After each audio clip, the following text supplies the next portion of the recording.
Good morning, good afternoon, good evening, depending on your location. I want to say welcome to Spoon TV Live.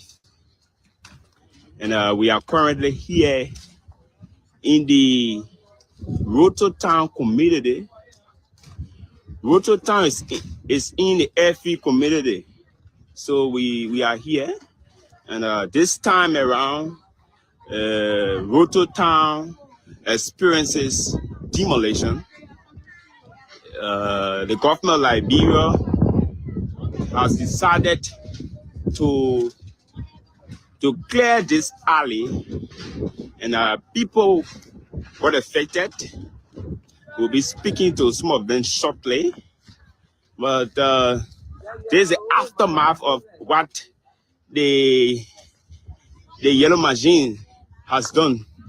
We can safely confirm that yes, this place has been cleared, structures got broken, and people are affected. Yes, people are affected. And few days ago, we were in the Saytown community, 5th Street, where another demolition exercise occurred. But we can confirm again that the government, through her spokesperson, Minister Geraldine Pia, he said that the government has nothing, absolutely nothing to do with what happened within the Saytown community. And what happened in the Saytown community was between two private parties, two private citizens.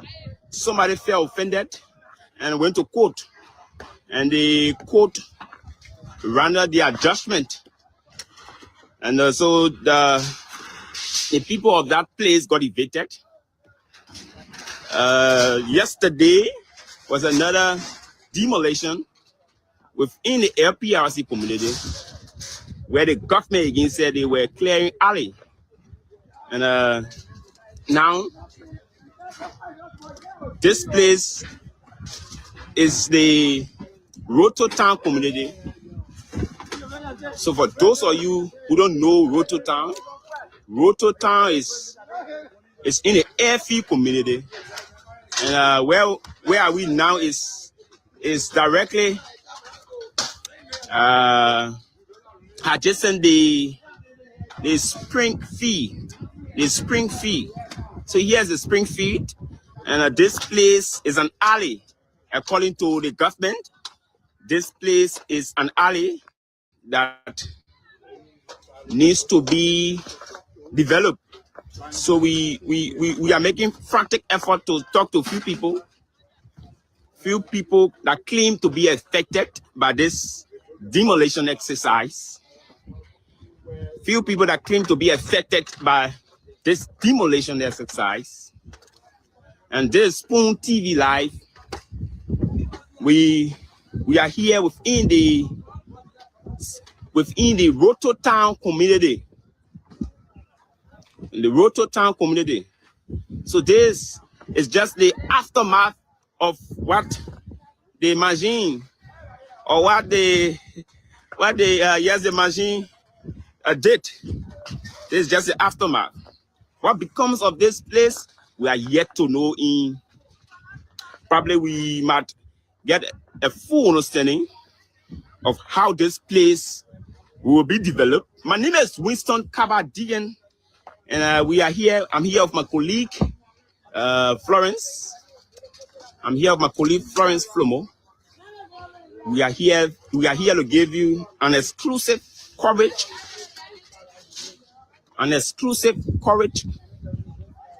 Of as you can see, people are right along what the government call alley. People are still around, so we are making frantic effort. My colleague will be speaking to a few other people that claim to be affected. And yes, we can confirm that this place has been cleared by the government, allegedly. they said this place is an alley. So what becomes of this place in the coming days, we are here to establish that. Chief, how you doing? My name is Winston Deegan, and I report for Spoon. You are live on Spoon. You seem to be angry. Very, very angry. What's going on? Initially, we received a notice from the government that they want to pass road here from the FE shop to penetrate the FE and Kuafa Oro because they were building the overhead bridge. And before public works to come in the community, we have already cleared the way. But surprisingly, when they reached to the airstrip, they said they can't penetrate the FE. The government said they can't penetrate the FE with the road because they don't have enough funding. Wait, this FE, government cannot penetrate this FE? Yeah, because they don't have enough funding. Okay. And they don't have the security mechanism put in place to penetrate the FE with the road. So they decided to find an alternative road by using the community. This place, now alley, I've been living here for over 30 plus years. You see? And when we were at the local road, penetrating the FE is what was active. So our plan was, we are not refusing to leave the land because we know that this place is a government land. And we are using squatter rent. We've been squatting here, we've been paying our squatter rent due. You see it? So if government wants to take us from here, we are not refusing, but at least compensate or give us something that we can start on. But up to now, we are waiting the president of the country and you mentioned a government serving notice. Yes. When was that notice served? For the road that they were bringing to pass through the community, as far as the air people not using this route because this place is not an alley. We were aware of the alley. So prior to them coming to this area, did they inform people that they are about to use the route because they are unable to pass the previous area? Yeah, they did send agents in the field to inform us, and we were like saying, when? Some months back, like say 2 months back, yes. So we were like saying, okay, we want to meet the public works minister, discuss with him how we can find a way forward to leave from here because we have family. As I speak now, I'm grieving. I don't know. Are you one of the victims? Sure. Okay. So knowing that you were served notice, yeah, can you also say that this is abrupt and is actually inconvenient or inconvenience that the government will have your structures broken? Let's get it clear. The notice that was served, it was not served to the community for the termination of structures. It was served for those that were selling on, that have built on the government road, on the alley, to clear the way. So before, when we read that notice, some other have family along the road, we started to break structure down to make sure that government has smooth operation. But to our utmost surprise to say they will break in the community now and diminish, structures. That's why I get us, here today. And we've been renting so many offices, like the president office, up to now. What kind of structure exactly did you have? I had concrete. Concrete. Structure, yeah, it was all we see here, something like a zinc, with sticks. Yeah. How come you had a concrete building here? I have a concrete building because I believe in development. Yeah. I was living in a mass structure and I decided to transform it to a concrete. Before this situation, I said, excuse me, Honorable Chairman. Please. So want to say thank you for and lastly, even though we'll get to the chairman, you are just one of those who have benefited. Yeah. So what is the next step forward? Yeah, I want to use the medium to call on major stakeholders of the country, philanthropists and other stakeholders who have the heart of humanity to please come to our aid because right now we are suffering. We are being displaced in our own country. Thank you. Your name again? Anthony. Have you engaged your lawmaker? Yes. Just believing you? Yes. I engaged my lawmaker and he's been running after this administrative process, but to our ultimate surprise, there was no impact. Okay, so thank you. Mr. Chairman, my name is Winston. I'm here with my colleague Florence, and we are from Spoon FM. Yeah, I'm Father Thomas. As you can see, I'm going to explain to you what happened. So as a chairman, how do you feel now? I'm broken. Yeah, I'm broken. Actually, I can't really find the word to express how disappointed I am. However, government decided to do what they can do. Are you aware of this demolition? Yeah. So it's no strange, and you are claiming that the government has every right to have these structures Yeah, broken. government sent up prior notice to the particular process. We have been going to public works all the time. We have been appealing to government for compensation, like what happened to other places. So we engage government, we engage other stakeholders of the country to see how best they can help us. For up to now, to know a deal, we think they're in a good interest. You are aware, and at the same time, you are sad. So why should you be sad knowing that you are aware that your structures could have, be broken one fine day? I'm sad because looking at the process, looking at over 3,000 people, women and children, especially women and children, making them homeless in the kind of town, and children in school. It's one of many sides, don't make anybody sad. So we appeal to government or any other international help that can help us and see how best they can help the children, they help the women, at least shelter. Previous government helped people before, like Dwayne Ellington, we lived here for over 30 years. My people were here for over 50 years. So when Ellen came, the former president came, she compensated people that were at the era. She gave them zinc, gave them other things, and helped them up. When President Weah came, he built a housing unit where you see on our side, and he promised to give housing unit to Rhodertown, but unfortunately he didn't win. So when President Walker here now, we've been appealing to him to see how best he can help the community. For up to now, we can request for him to help the community. Talking about people being homeless, how many people or residents are we talking about here that got affected? We are talking about 3 communities. Rhodertown community. We are talking about this particular place that the government decided to clear the lake.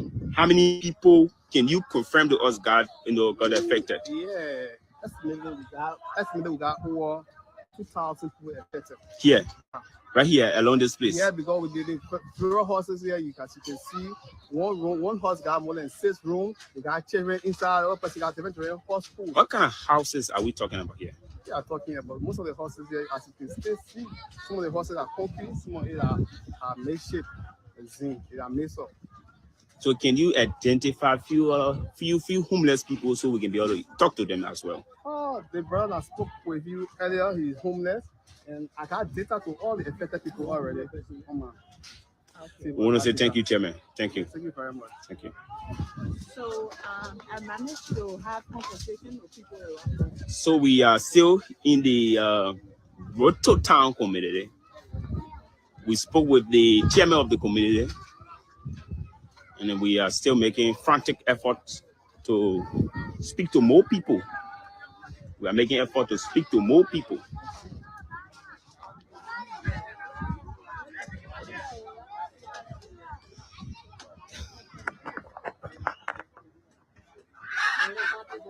How you doing? How you doing? How you doing? Hey man, what happened now? How you see now, alright? Hey man. Firstly, let me say sorry. Yeah, man, say I'm not feeling good to see you feeling sad. You understand? But I want to say sorry. Me and my colleague want to say sorry. That's the reason we are around. But losing a few someone I let you know. You on Spoon TV. You on I want to tell the people I me, so I won't losing there. If you talking to me, I will answer you. But I'm not losing my face because I'm not taking I'm a trainer. Where exactly you had your place? My place right here. Right along the road. Yeah. Yes. Okay. How many rooms was it? We're having 8 rooms in the house. And my own room was very solid, concrete. Do you have children? Yeah.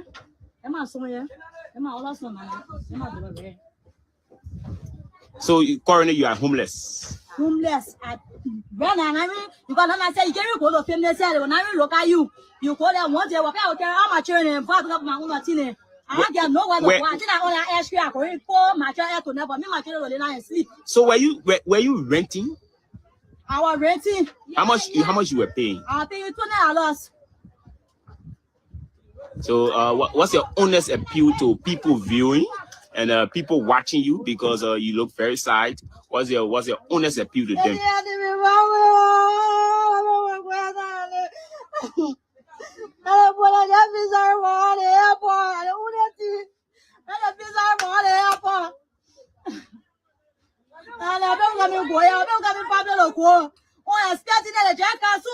The chairman said he's aware that the government will come here one day. The government said they come to give us something because the place is not alley.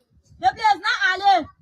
Now the escape for doing this. So you got nothing. Nothing they gave us. They went the one provision. They said they come to give us something before we leave. How much were you expecting? They not telling me, man. The only color I want in here, they say they come to give us something. According to all the news, Who took your names?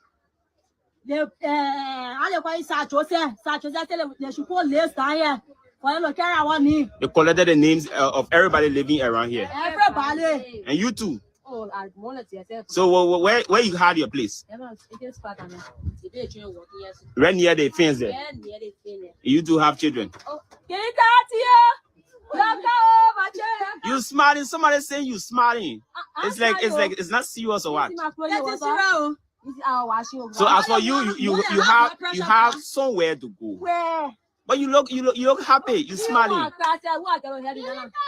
So what's your honest appeal to people watching? To help us with money, for help us out the local place. Because we can't be sitting here like that. We take it right now, but we'll sleep out on there. We'll not get a place to sleep back. They're looking at it, but all about that, you say, it's about not easy.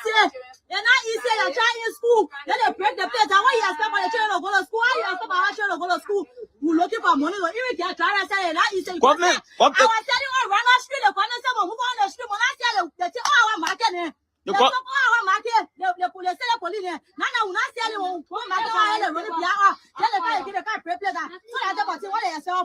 according to information, the government wants to develop this place. Develop the place, how you develop it. We are discussing with your citizen. When you say you get a citizen, you get it as hard. You're supposed to connect something to them. And they will have to live in peace. They will have to go look at the you face the place. But now when you get them, nothing, you can't. So where are your teams parked?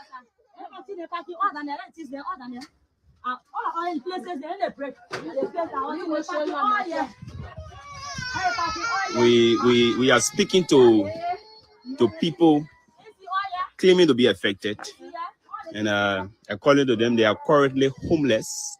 They are displaced. They have nowhere to go, no one to run to. All they are saying, they need government intervention. They need compensation. They are asking humanitarians out there to reach out and see how best we can you guys can be a help to them, because they are currently displaced. They are displaced. So they are saying they are homeless, they are displaced, and they have nowhere to go. They have nowhere to go. My name is Winston Kaba-Digen. I'm here with my colleague Florence, and we are bringing you this live coverage here within the Roto Town community.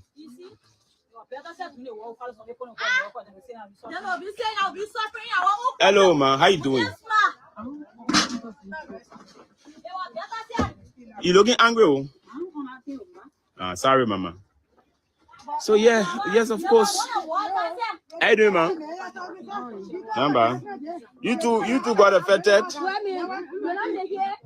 I know what to since I know what to practice. I think what will ask you to learn. You have children? You have grandchildren? And currently stay with you? Where are your children? The grandchildren? Yeah. You know, as much children, I didn't get time for those things. So were you renting or you had your own place? How much were you paying? I was paying $20. $20. And you just pay your rent, or your rent has already expired? Yeah, expired. Yeah, expired. But you have nowhere to go. But why can't you go elsewhere and pay? It seems $20 to get. But I don't have it now. I don't have it the whole year, like $240. I don't have it now. You said your rent expired. So how are you going to come again?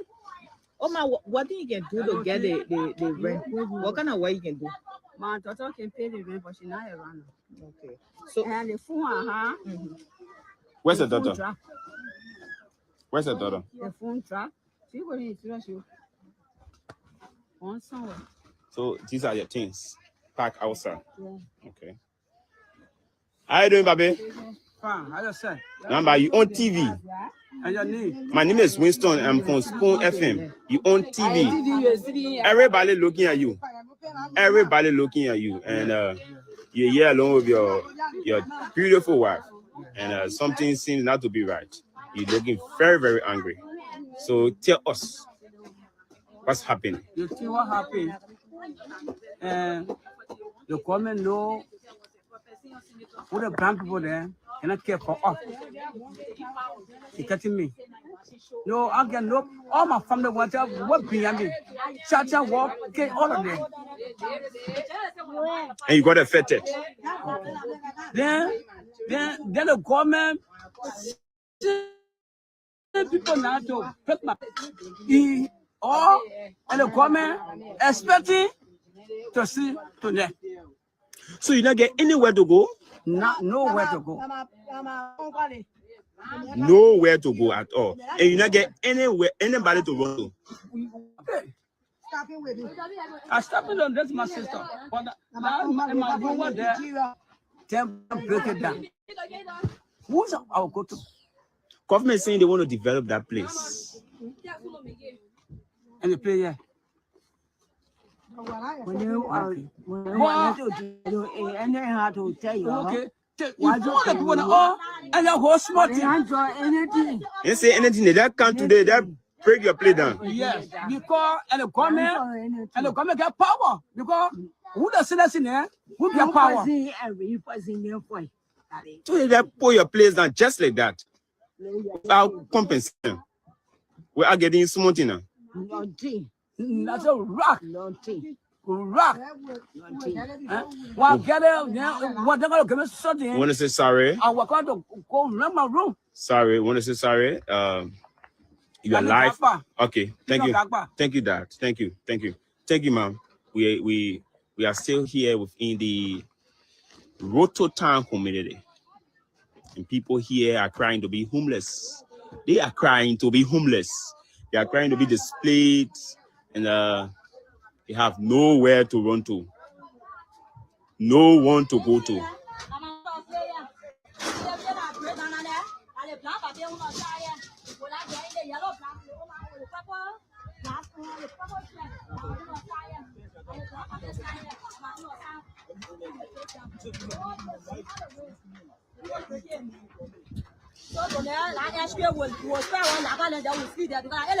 Are you blaming the people on the airstrip? Why?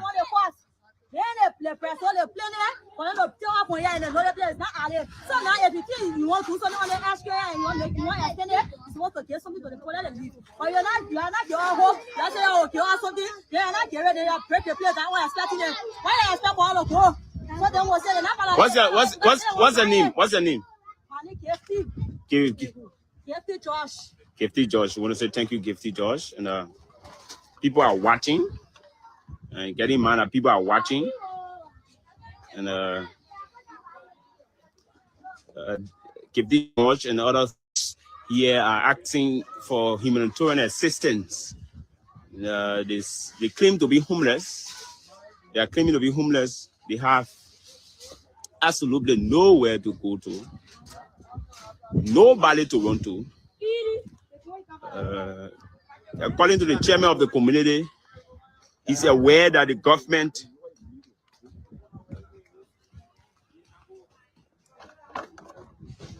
How are you doing, gentlemen?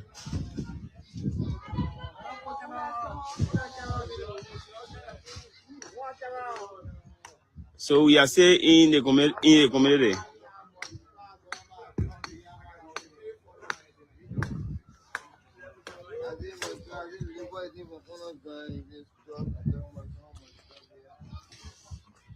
This is the aftermath of what happened here this morning.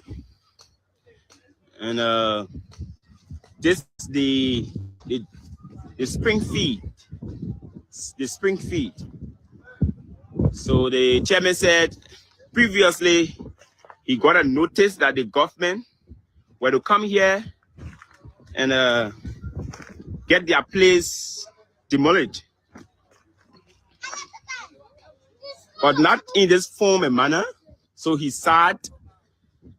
And he's also joining the folks to ask for humanitarian assistance, knowing that his people have nowhere to go and nobody to run to. Florence, just to close up. Yeah, so we've been here live, hearing from people who have been victim of this demolition exercise on the FE or the Rotota area. You listen to some of them. Accordingly, they don't have any place to go and they are calling for assistance. You also listen to the chairman who said that have been red offices in order to have help for the people who are now homeless. And of course, this exercise is just among series of exercises that have been happening in the country lately. On the 31st, you saw the Town Cinco demolition as well, which the court ruled that that area belonged to an individual. So for that matter, the People's Party on the land had to be, left with nowhere to live, and some people have even started sleeping outside.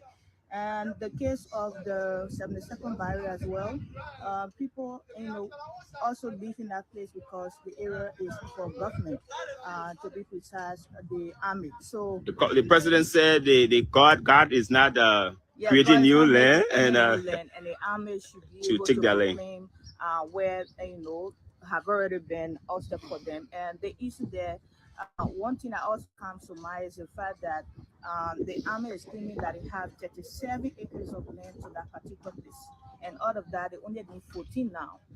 So maybe the question would be, what happens in the near future? Why when the army goes again and say we want another portion of this land, so people will also be left homeless and other things. So this is just one of the cases we're experiencing in the country right now, and we came here to ascertain the views of people who have been affected as well.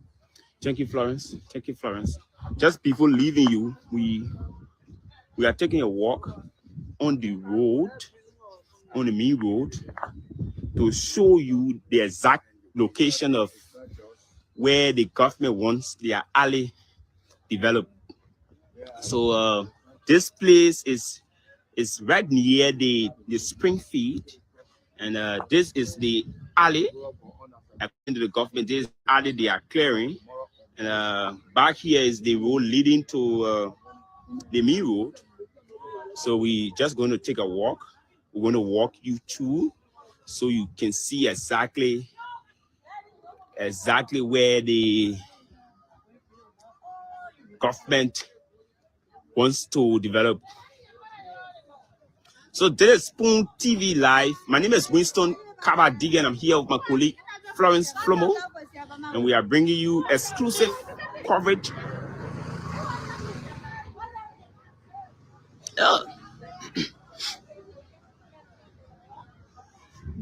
Yes, of course. There's a road leading back. We just from the James Spring. We just from right adjacent the James Spring. Should I say adjacent or opposite? But I think it's adjacent the alley that government is saying is right adjacent the James Spring FE, and there's a road leading to the main road.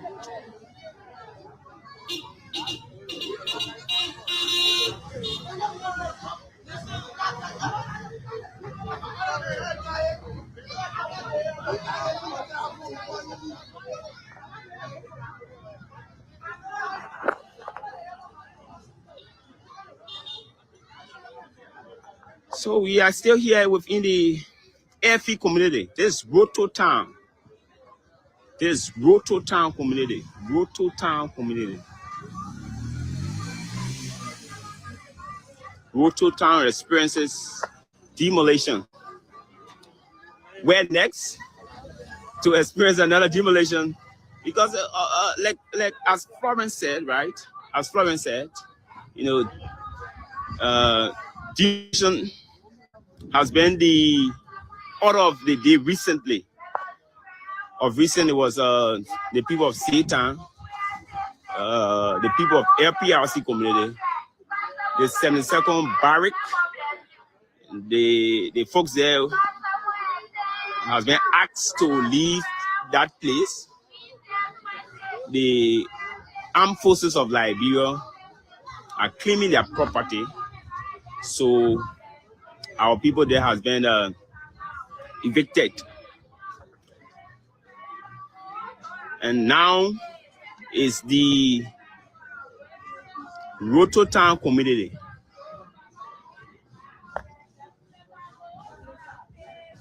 It's a Rototown community. So this is the road leading to the main road. And as soon as we get on the main road, we will be calling it a day. We'll be calling it a day. I want to say thank you for being there with us. I want to say thank you for being there with us. And there is Spoon TV Live.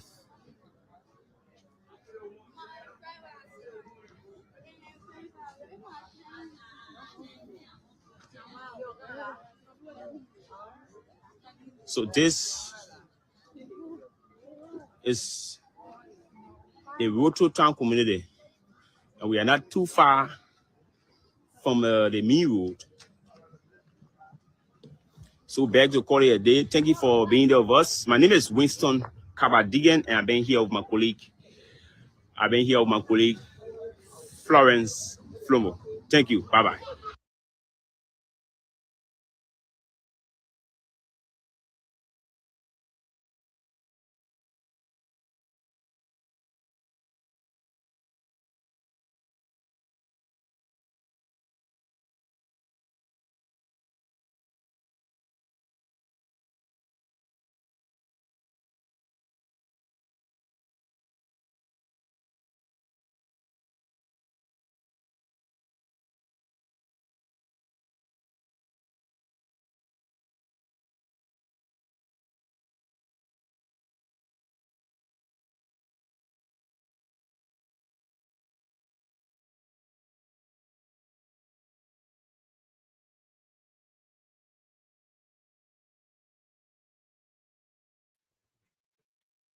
Hey guys, good morning, good afternoon. Oh, supposed to start with the evening, right? Where I'm at. How are you all doing today? Welcome. What is going on, Terrell? Are you the chief cook today? What's up with the hat? Hey man, look, I just try to give it a different look. You know what I'm saying? I don't know what to call it. Is that an imam hat or a chief cook hat? Which one is it? It's giving. It's a combination of both. The Navy. Hey man, look, we live in a free country, in a free society. I'm talking about your nice too, right? I like your fit though. I like your fit. You know what I mean? The sweater complementing the beanie. How do you call that? Is that even a beanie? Well, yeah, we just qualify for a beanie. Obviously, I like the jewelry set, earrings. Oh my god, it's okay. We're doing a red carpet, y'all. What you wearing? It giving A+. It giving sophistication. Oh, awesome! Thank you, brother. Always know how to make a girl blush. That's okay. But anyways, we're late to race, so we have always right. Why am I surprised? As if it's the first time. Always got something going on. Always got something. Always got something on the stove. Yep. I was just playing this video to where I said, by the time this whole development thing finished when I have no more in writing. Like, bro, houses, what should I call it? Like, it's everything going. Everything going. Whew. It hurts. But surprisingly, you know, Nigeria doing the same thing too right now. Like what? The demolition, but I own they're doing it. Even though ours been like years, people been trying to, you know, the government been trying to get, you know, these things going. But I think, well, maybe it could be the same story too, because when you hear some of our people on the social media talking as if, you know, they never told us anything, they just came and just started breaking things down. Right. Mm-hmm. So it could be the same story too. So I don't know the Nigerian thing, but that's what, you know, they were saying as well. So it's I don't know. It's I guess it's development time. People are threatening 2029. Who cares? We don't want 2020. We can't be thinking about 2029, 2028, 2057, 2040 and not do anything. Guys. That shouldn't be something. But I'll play a video of, you know, everybody are not people. Some people understand it. Some people get it, right? They get it. They're not trying to play any politics, but they know what they voted for. They get it. They get that, you know, people, you know, the country had to develop. Now, I'm not saying by you developing country, you should be insensitive, not let people know, which we heard that's not true, because that was my problem, right? When I heard that, oh, they were not giving any notice, and it just went on and broad, you know, like early in the morning and just started breaking stuff down. I said, that sounds a little cruel. You know, at least you say something to them, right? So they can relocate. But then to my surprise, I heard other people saying that it's been years. And our people just don't take things seriously. Like they thought it won't happen. Okay, so if you or somebody seeing what's going on in Rototown right now, if you're on the government's property, I think I would be trying to pack my Satoka right now. What you think, Teray? You think I would until they come to my door right now? No, I'm not going to do that. I'll be out. I'll call my cousin. I say, hey, you got two. You got a room there. You got a spare room. I think this thing is coming. I'm coming. Like, you know. For real, man. People need to start making reservation. Like you can't be squatting on government property when government ready to develop her country, then you start crying wolf. You know what I mean? I don't like that. You know, I don't like that selective outrage. And like you rightfully stated, like people that, you know, that worrying about 2029 and people that are only worrying about 2029. 2029 will take care of itself of what you do today. You know what I mean? The what you call it, the determining factor, right? You know, what inform people vote in 2029 is what that you do today. You know, and like the Bible says, and so does the Quran. The truth shall set you free. Yeah, man. You know what I'm saying? Everything we do, man. You know, you know, like you can do everything you want to do today. The truth shall set you free. Even if it not set you free in this gullible society, in the gullible world that we live in. But the year after, which of course I deeply believe, it shows. You know what I mean? It will come. So don't worry about doing the right thing. You know what I mean? For public or for human being persecution. You know what I mean? The only persecution you worry about is God. Right? Exactly. I'm not trying to turn this show into a summer here, but like I believe that, you know, like people always trying to worry about what the president gonna say 2029 and about, you know, what GMB is fixated on doing the right thing, right? And whatever the right thing gonna lead him to, that's what he's all about, and that's what I respect him for. Even though I got other reservation, other areas that I feel. I mean, yeah, there's flaws. But needless to say, we did the one today. Let's deal that one today. Then the other one in that I got reservation on. When that time comes for to talk about that one, we'll talk about that one. Mm-hmm. That's Absolutely. So let's get into this. To Ray. Let me see. We have a couple of, visits at the, City of Hope. City of Hope. It seemed like that's serving as a hope for a lot of politicians these days. The City of Hope, vote for hope. They hope, yeah, they will not leave it. But yeah, if you have the somebody, can you please read it like the one you had yesterday because I can't find it. The what? The one that Amara wrote. Well, first it was the former President Eddie Johnson Sirleaf. She paid a visit to the City of Hope, and then later on her grandson. Yeah, Amara. Yeah, pay a visit there too. Amara paid a visit there, but he actually came up with a positional statement. Right. You know what I mean? I don't know if we can read all that, but yeah, we can just try if you can go. That was a little bit kind of, you know what I mean? So Amara visited Senator Amara Conan, Bapolu County, visited the Clawea City of Hope Academy. And this is what he wrote. He said, I became interested in the Clawea City of Hope Academy only recently when I saw videos of Liberian children in blue uniforms and also read that the asset recovery team had taken the academy to court, seeking documents to verify its funding sources and donor list.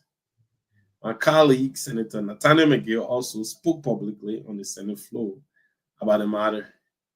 I wanted to understand it fully, so I decided to visit the academy and the asset recovery team before forming an opinion. On Monday, I made a fact-finding visit to the academy. I spoke with the former First Lady, Madam Clawea, as well as the staff and students. Mm-hmm. Until then, we had not met. I wanted to see the situation firsthand. Although no institution is perfect, I was impressed by the environment and the care the children were receiving. Mm-hmm. Politics aside, a lot of thought went into the building, this academy. I saw a fully equipped orphanage with modern classrooms, professional teachers, one student per deck, a computer lab, library, clinic staff by 2 nurses with children's medicine, playground, swimming pool, dormitory with clothes and shoes, kitchen providing 3 balanced meals daily, a tutor, a caring, well-supervised staff, and security. I saw a modern academy worth replicating across the country on a smaller scale, perhaps regionally, to care for orphans. I thank the former First Lady, for her warm welcome, honest talk about her foundation work, and her commitment to the children and staff. I have not yet met with the asset recovery team because of the scheduling conflict, but I expect to meet them today. Madam Weah assured me of her foundation's full cooperation with the ongoing court process, the welfare and the orphan Liberian children enrolled there, through a rigorous admission process supported by the Ministry of Gender, remain a central concern. They are Liberian-born orphan and vulnerable, and they deserve our collective protection. My visit to the City of Hope was for them to ensure they are safe and cared for. Some of my Unity Party friends are not happy about my visit, and I understand why. A nation where nothing is shared, admired, or commonly understood, and where everything is politicized, becomes a collection of faction rather than a community. Politics should not blind us to children's welfare. People will always differ in their political views, but doing what is right ultimately prevails. Politics has done more harm than good for our country, as well as evidenced by how we have torn apart good things built by people we disagree with politically.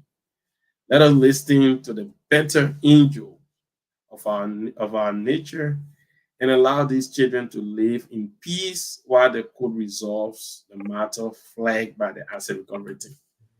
So that's absolutely a very long take, but nevertheless, I guess you all got the scope of where the senators are coming from. Little Right. bit political, but at the same time, trying to actually tell the Liberian people Not to be the political. motivation behind his visit and how impressed he was about the management staff and the administration of the City of Hope Foundation Academy, funded and run by former First Lady Madame Clara Guia.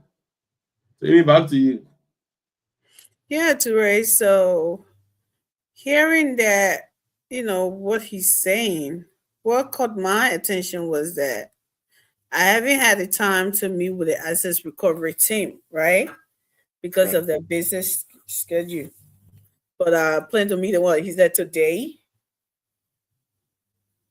That is the little, concerning to me or for me, right?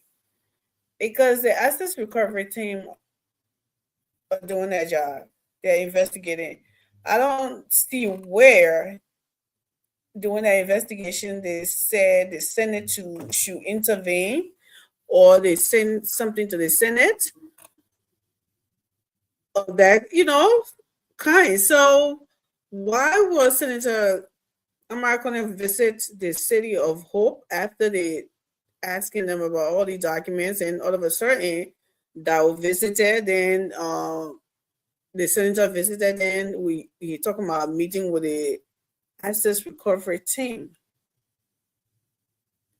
I mean, I smell something like what, interference or whatever. I don't know. Why should he meet with them? If you have anything, you have your position on the visit. That is okay that you visit them. Nothing wrong with that. But why would you want to meet with people who are investigating them? What does that mean? And I don't think he also said that he's saying something about Liberians offerings and something. And I seen the pictures over there. I don't know what they kept the other people out of the pictures, but it was only 25 children or so, 24, 25. Oh, City of Hope. Do you know how many orphans we have in Liberia? And there's nothing wrong with helping orphanage children or open an orphanage or something to help children. But does that mean if they're being done because somebody doing that, so we should pay a blind eye to the wrong things that are being done, or if it wasn't done right at all, if it was exploiting other orphanage home out there, to do that, that shouldn't be putting that out because it was done beautifully or something. So like there for 25 children, so that means the rest of the country or the other people in the country, if it was done wrong, or if it was, I'm not saying they stole the money or whatever, but shooting kids, because they're trying to investigate something, so they should just let that slide because of that. I mean, I don't know how you feel about that, but I'm concerned about the whole American move. Him and his old lady. Well, what we saw, obviously, it was it was the news. I mean, it's Omar Kone. He's part of he's an opinion leader, a heavyweight opinion leader as well. Former finance minister of planning before. Then merged to be, planning in Ministry of Finance. So he's a state man, a senator. So any move like that obviously gave a lot of weight, and yeah, people definitely may look at this to be an interference. I would definitely look at it to be like someone who's trying to like build a case of empathy, and then make other people feel like, oh, we are not, we are not looking at the because Senator Marconi is very good at that. Like he literally look at the whole assets recovery thing and try to look at what the people are doing opposed to what they did, allegedly what they did to get to where they are. You know what I'm saying, right? So Amarcona is making a case like, all right, even allegedly, if there was any crime that was committed in funding the academy, but then look at the working of the academy. Look at what they are doing. These are Liberian children. These are orphans. These are children that, their parents might have died doing whatever. You know what I mean? So he's literally taking the attention away from alleged violations of financial malpractices or whatever alleged financial malpractices that might have occurred, but bring a different light into an empathy kind of thing. Like, hey, these are Liberian children, these are offering. You know what I mean? Like anything someone bring about children and stuff like that, Amy, right? It kind of evokes certain kind of, emotion in people. You know what I'm saying? And I have a problem with that. I really do, because I truly believe that these are some of the problems that Liberia continue to have. Early visiting there and coupled with American visiting there, it's almost like, like these are not regular individuals. No. You know what I'm saying? These are people that have worked in the upper echelon of our country, right? So when they are coming with these kind of motives, when they are coming with these kind of talking points, when they are coming with this kind of imagery and stuff like that, it kind of make people to even step back a little bit. So any move now done by the government will look like, this is politically motivated, because the senator made it clear in there that we have allowed politics to. Yeah, he does. You know what I mean? Exactly what he insinuated. You know what I'm saying, right? So anybody looking at that, it's almost like, bro, that is not. I don't think that is the intended purpose of which the assets recovery team is. The asset recovery was instituted to recover stolen government assets, right? And it don't matter. Bring your book. I don't care what are they training mind about that. I really don't care. I mean, I care, but like, if you're gonna use that as a pretext to sanfun government fund, and doing that, I don't respect that. You know what I mean? I really don't. I don't respect that. I like what you're doing though, but I don't like the funding of how you're doing it. And I think that's something we need to talk about, because if we get away with that, then how many other should we get away with? I can steal government money. I go build homeless shelter in Liberia. You know what I mean? Like, should everybody else? Yeah, it should be okay. Government money and do that? Is that a justifiable reason, or should we gain public sentiment and public gather public empathy and sympathy towards someone allegedly sanfooning government money to do charity work? You know what I mean? We all want to be charitable. We all want to, but we want to do it the right way. Of course. You know what I'm saying? So that would be my only issue with the senator position. I think the senator obviously, kind of rob a little bit of politics in there, but you're trying to be very sneaky about it. But I mean, we can read through these things. We see these things and we'll talk about it. That's the thing. That's why we are here, and these are some of the things that we need to talk about. Yeah, and then I seen another, I don't know if somebody was trying to be sarcastic or something like that, showing the structures of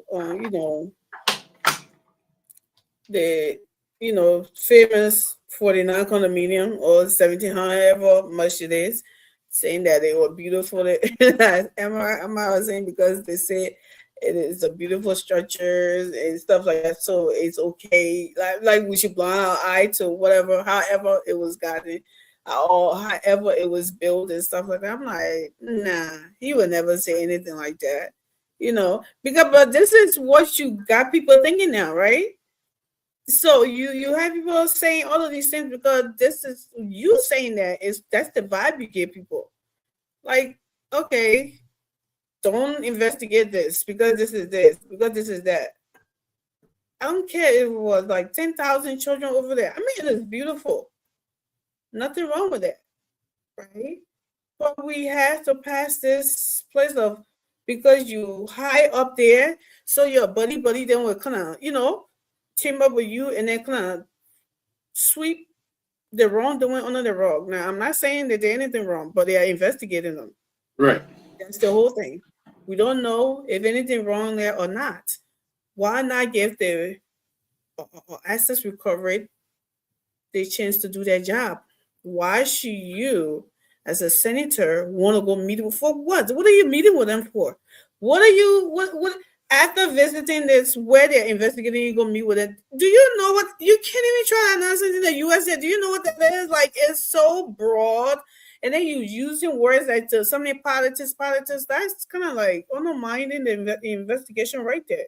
As a sitting senator, that is not your place, and that is so disrespectful to the office of that the assets recovery. Right? You can't do that.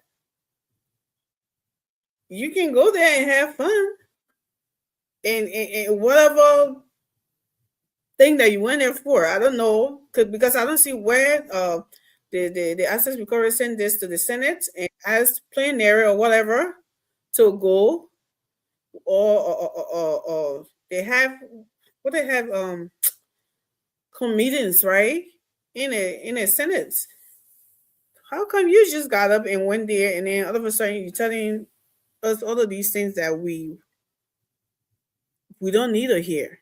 You're making it so broad that you're interfering with these people doing business with whatever they're doing, investigation or whatever. That I think that is not his place. That is like not cool at all. And it was really wrong that he tried to insinuate that somebody was doing politics here or whatever.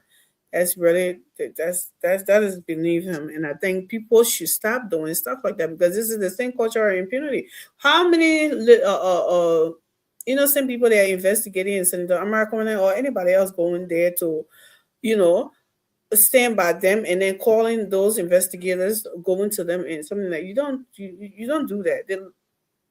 The law should be the law, right? No one is above the law. Why should we be trying to shoot people? Nobody said, I don't remember they actually recovery saying that they have found this foundation any guilty of any wrongdoing. They just investigating. And I think it's okay to investigate anyone. Nothing wrong with that. But welcome, George. Thank you, Amy. Thank you. Can you guys hear me? Yeah. We can hear you, but you coming like someone a lion, man. No, man, no, not at all. I'm just interested in the topic. That's why I decided to chip in, and thank you for accepting me into the in the midst. What I want to say on this topic is that the former president went to see this place.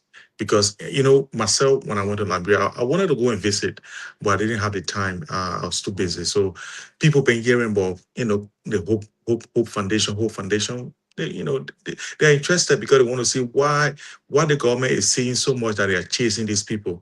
So that's why they are all going there to find out.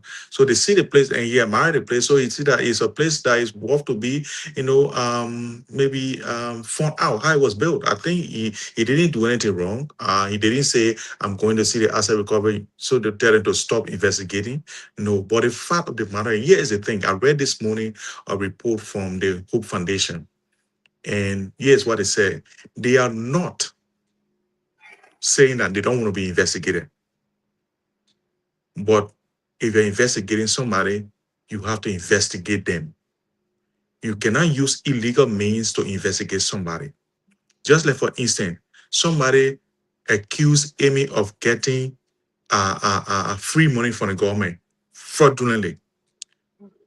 You accuse Amy of doing that, Then you come to the same Amy and say, Amy, bring all the receipt for all the things that you buy in your house. Let's see whether you don't use the government money. Oh, you accuse me. You must have evidence to accuse me. Where is the evidence you got? Then the person, no, you must bring all the receipt what you buy for your fridge, the one you bought 10 years ago, that other laptop, everything that in your house, bring all the receipt. That's not how an investigation is done. You cannot use the code to ask for somebody to incriminate themselves. So that is, in an investigation, to establish, the first thing you establish that something went wrong. What did go wrong? You say because the money that the people used, maybe the house Amy is living in, it's too expensive for Amy to get out of a house. So you say, Amy, we're investigating and we want. And when you go to Amy, you have to specifically call for what you want. You can't tell Amy to go and open your drawer to get all things to come and bring to you. No, that's not what the law says. The law says if you go to anybody to investigate, ask it specifically for something. Say, I want you to give me the receipt for maybe, let's say, for the land deed for the place there. Who bought it? The receipt for it, everything. I want to see it. That is in the law. But you cannot use the code to do it. It's illegal to do so. So, Amy, today, you learn this today. If anybody come to you and say, Amy, we want to investigate you and we will go bring all your receipts, say, no, the law does not say that. Even if you didn't get, and even if you did not take money from anybody, Amy, but tell them that you have to use the law. That's why when they stop you in the traffic, you ask, you say, I have a right to remain silent. So everything has to be done to the law. Not somebody imposing themselves because they feel that they have the power to do it. No, nobody is allowed to use their power instead of the law. If you are using your power and not the law, it's illegal. And that's what the ASA committee is doing. And that's what they are saying. No, we're not allowed that. Thank you. I disagree with all of what you said because let's say for instance, right? Mm-hmm. Here, when we do taxes, I'll use just the tax because it's tax season, right? Mm-hmm. You go put something on your tax, IRS, CSA, they flag you. They say, nah, this ain't it. You know, and you say, it is. They say, okay, provide a proof. Mm-hmm. Is IRS using that power to something you, or they providing a proof on what they say you did wrong? No, they're asking you to prove to them that everything you put on that paper is right. That's a different case. That's a different case. What are you talking about? You are not. No, listen now. They say they will not pay. Finish. You painfully say all of these things here. We sat on here and listen. So painfully, you say? Painfully. So the answer you're wasting words on that. They want to know, right?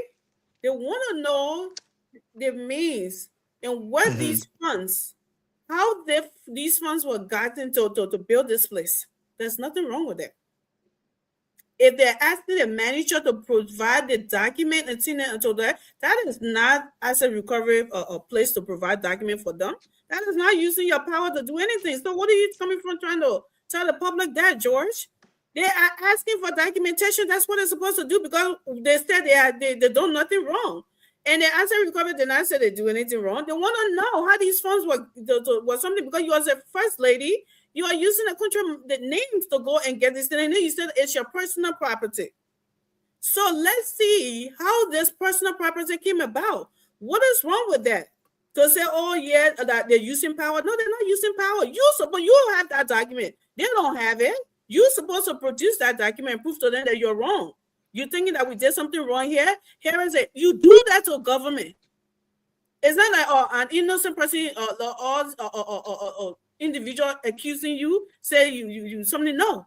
This is the government. They can ask you to produce any kind of document. That is not using that power to do anything, George. Don't lie to the people here. Please. To where you want to come Can I say something to that because you called my name many times? My man, wait. We talk about the topic. So look, obviously, George, look. There are things that I like to politicize. There are things, obviously, politics takes precedence. But for me, this is now one of them. I truly believe the intention of what is being displayed at the Hope Foundation should be something that we all should, appreciate and admire. That is not in any way taken away from the impact that whole foundation. I mean, I was on that website, on that page, and see exactly the level of care, the level of system that's being deployed in that facility. It's very unique. But we're also talking about precedence here. Accountability. Accountability. And I just saw you referenced it, Josh, and I went on their Facebook page right now. I saw exactly what you're talking about. Cedar Hope Foundation Academy for immediate release. Clara Hope Foundation response to our public statement.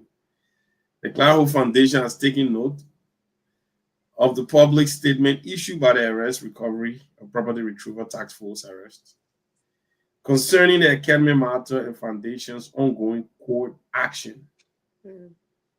For the avoidance of doubt, the Clara Hope Foundation is not challenging the mandate of the state to investigate public assets, nor it is asserting immunity from lawful scrutiny. The foundation has never claimed to be above the law and does not oppose accountability, transparency, or unlawful investigation. Or lawful investigation, not unlawful investigation. What the foundation challenges. Good. Read that good. Slowly.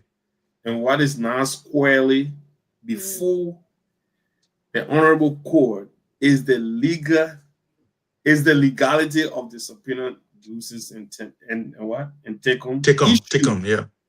Issue at the instance of a the foundation's motion to what? To quash. Quash is grounded solely in law, premised on the fact that subpoena was procedurally defective. Ultra-virus. Defective. Yeah. Right, defective and ultra-virus, an issue in violation of established legal process. It bears emphasis that the REV itself evoked the jurisdiction of the court to produce evidence through this subpoena duces taken in a manner contrary to constitutional due process safeguard.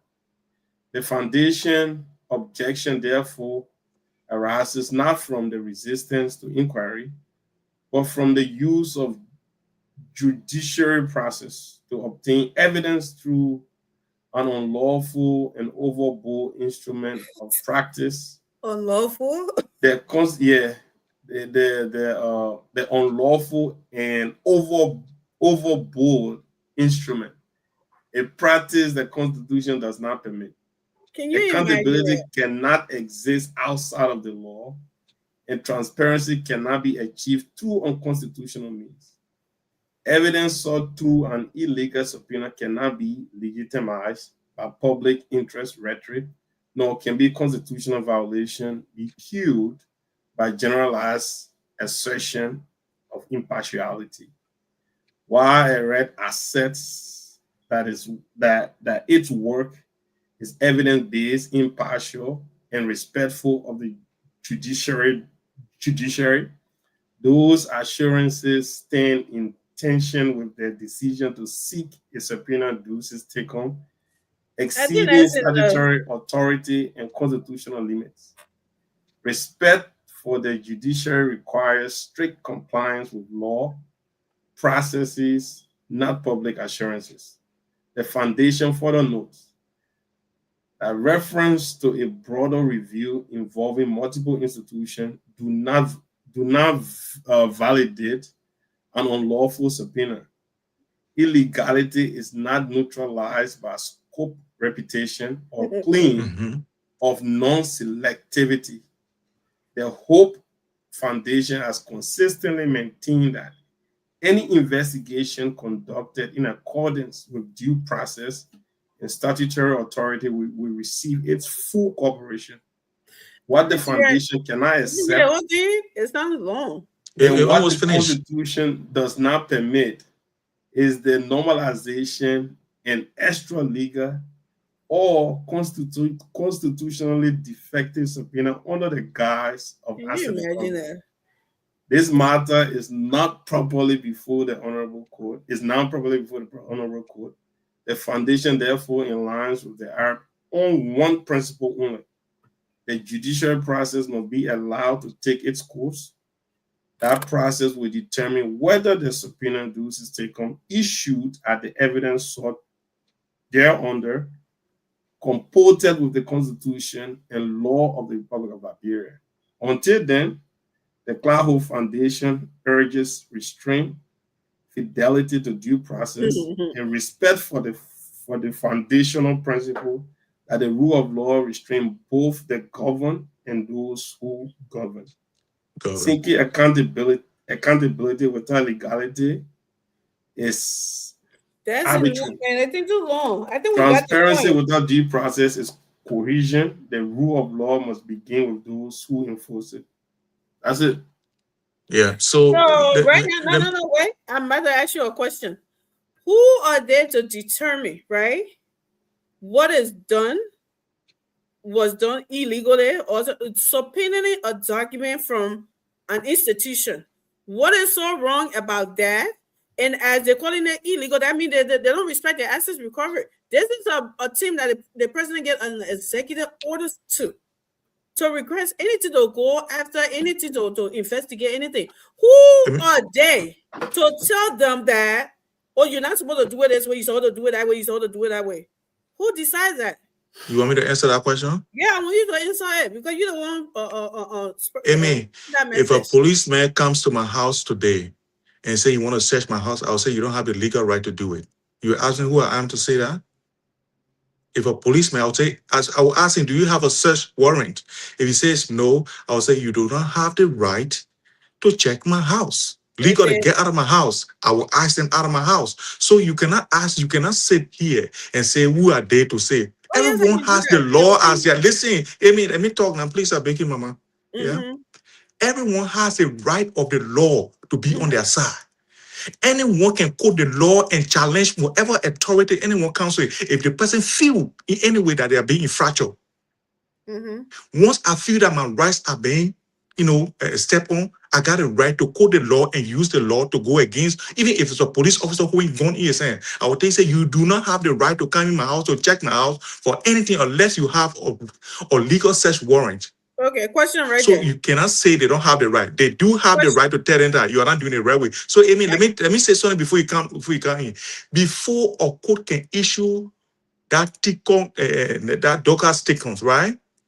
The only way, if you have a case before it, that means I took Amy to court and say, Amy came to my house to visit and she took my watch, my Rolex watch. Then the court will say, okay, if that's the case, then that means I already lodged my case to the court. Then the court will say, okay, there is a search warrant, go and search Amy's house. Since you're saying but the case is not even, it didn't carry to court yet. The people just went to the court and say they won't go, they put more bring documents. That's not how it is done, Amy. That's why you cannot come to my house and just come search. You have to come with a search warrant.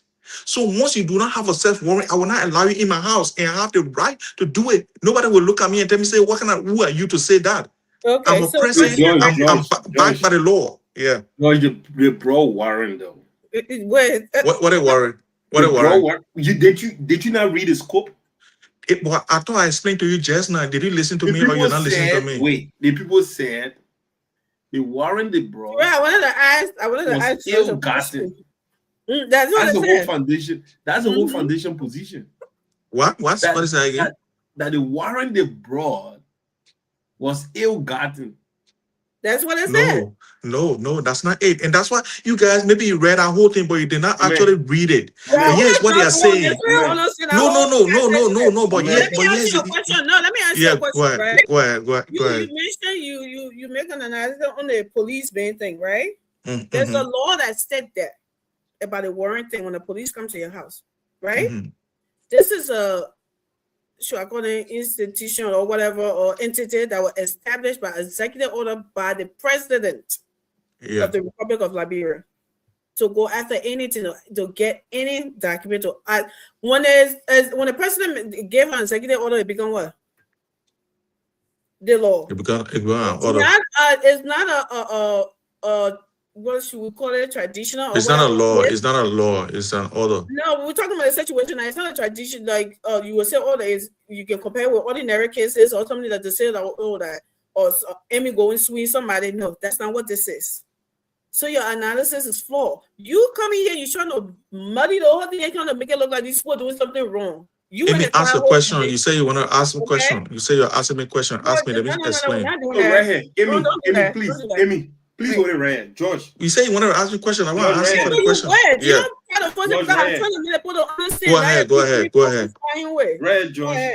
Yeah, go ahead. The foundation objection therefore arises not from the resistance to inquiry, but from the use of judicial process obtain evidence through an unlawful and overboard instrument. A practice that they deem to be constitutional does not permit. Why does that?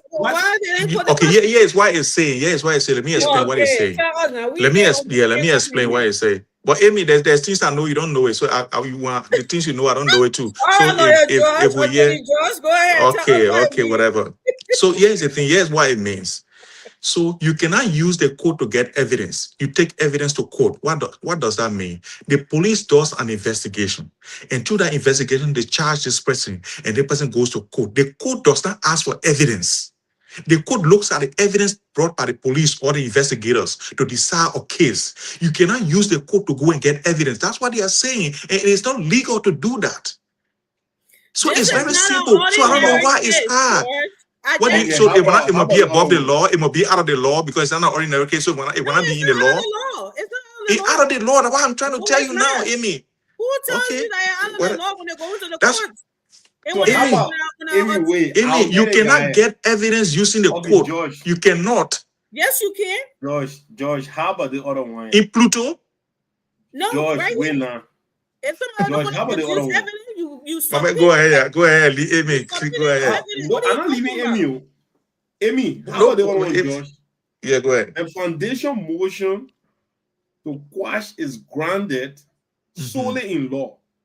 Yes. Premised on the fact that the subpoena was procedurally defective, ultra-virus, an issue in violation, of established legal process. So where and there's the thing, Josh, you and I agree. The whole foundation have their set of lawyers. Yeah. You know what I mean? Everything they're doing, obviously, I would just hope because a big establishment. Who do you think the lawyer is? What I mean? But you see, what I'm saying, what's his name? I say what. You know, how do you call him? I forget his name. Johnson. Yeah, Minister John Arthur Johnson. But look, I will agree with Suarez. That's not Arthur Johnson, by the way.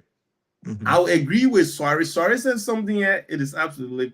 I think it's something we should look at. Where Suarez said, why they couldn't quote a particular constitutional. No. He said why they could not quote a particular exactly. He can't tell us either. The judgment who knows constitution or constitutional or error or whatever. In the constitution, that right. Yeah. Okay. Let me tell you why. Like I said, in the jurisprudence of our society, the law is in. No, I am not, my man. But I'm well read. George is everything. No, I'm well read. That's the thing. That's one of the things you love about me. I'm well read. That's the thing. Anything I see, I will read it and understand it. I don't pass by things. Even when it looks stupid to people, I will read it. Even though Amy, your understanding will be different. Interpretations are different when people read things. I'm giving you my interpretation. Here's what I'm saying. Oh, now the jurisprudence or the way our law works is that if you have an issue against Amy Toure, you take that complaint to the court with your evidence. When you go to the court with your evidence, the court look at your evidence and say, Amy, not true. They videotape you are taking the man watch from your house. Look at that. So you got to pay for the watch or you go to jail, right? You cannot go to the court and say, I suspect Amy stole my money or my watch. So you're sent to her, let her bring evidence from her house that she didn't get it there or she get it there. That's not how the court works. That's how our jury. It doesn't work like that. It doesn't work like that at all. It works procedurally. Wow. The procedure is that you investigate, you get evidence, and take it to court. The court does not investigate. They want to use the court to investigate. People are saying, no, we're not resisting to bringing any evidence. But if you have anything against us, take us to court. But you cannot use the court to get evidence from us. No. Then now they will say, Amy, checking your house. Then the court send letter to Amy and say, Amy, had the coincidence to break into us and say, oh, you took a watch. So we want you to bring all the watches you have in your house at that lower Monday. That's not how it works. You will bring your evidence to the court, and the court will decide who is wrong or right. The court does not go looking for evidence. These people want to use the court to look for evidence. That's why the people say no. They're not resisting to be investigated. Let me tell you something here. Because your analysis right now, I don't know if you're trying to make yourself look small on the show tonight, but let me tell you something. You know what you're saying? I can't make myself small. Don't even say that. You know what you're saying right now? Let's say somebody said George murdered somebody. There's a murder that happened. They said George murdered somebody. George said I didn't murder anybody. They're looking for the murder weapon. Then they said, oh, yeah, we outside out of, but they shouldn't search George's house. They shouldn't ask George. They shouldn't ask for a search warrant to go to search George's house. They shouldn't do that because they're the ones supposed to take it from that bank account or from that storage and bring the murder weapon because they don't want accusing George. I keep telling you, this is not a case of individual accusing anyone. This is a government investigating. If you investigating a business, it's still an accusation, Amy. It's still an accusation. Please, don't try to mislead the people on here. You investigating a business and you think there's a wrongdoing in that business? You can subpoena that person to bring all of that. It's like an audit. You auditing somebody. You don't go look for something outside to go bring it. What is wrong with you? Why are you trying to? Amy, nothing's wrong with me here. Nothing wrong with me here. Calm down. Nothing is wrong with me. You make a lawyer like somebody else stupid. The people first they did an investigation and they found out there was a wrongdoing. And to it, you never the first report that came out with, you never heard it before they came out with the second one was the subpoena. So what are you talking about here? What was the first one? What remind us now, Amy? You know the thing here. Remind us. And know what's going on. Y'all stop that, Amy. man.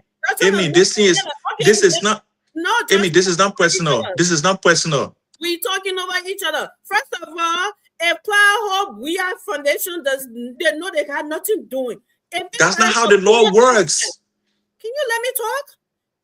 But I'm telling you, that's not how the law works. You don't know the law, obviously. Josh, from what you're telling us here, you obviously let's just finish your own, then you can't do your own. Okay, go ahead. One at a time. From what you're talking about, from what you're saying here, you obviously don't know what you're talking about. So you can tell us about how the law works.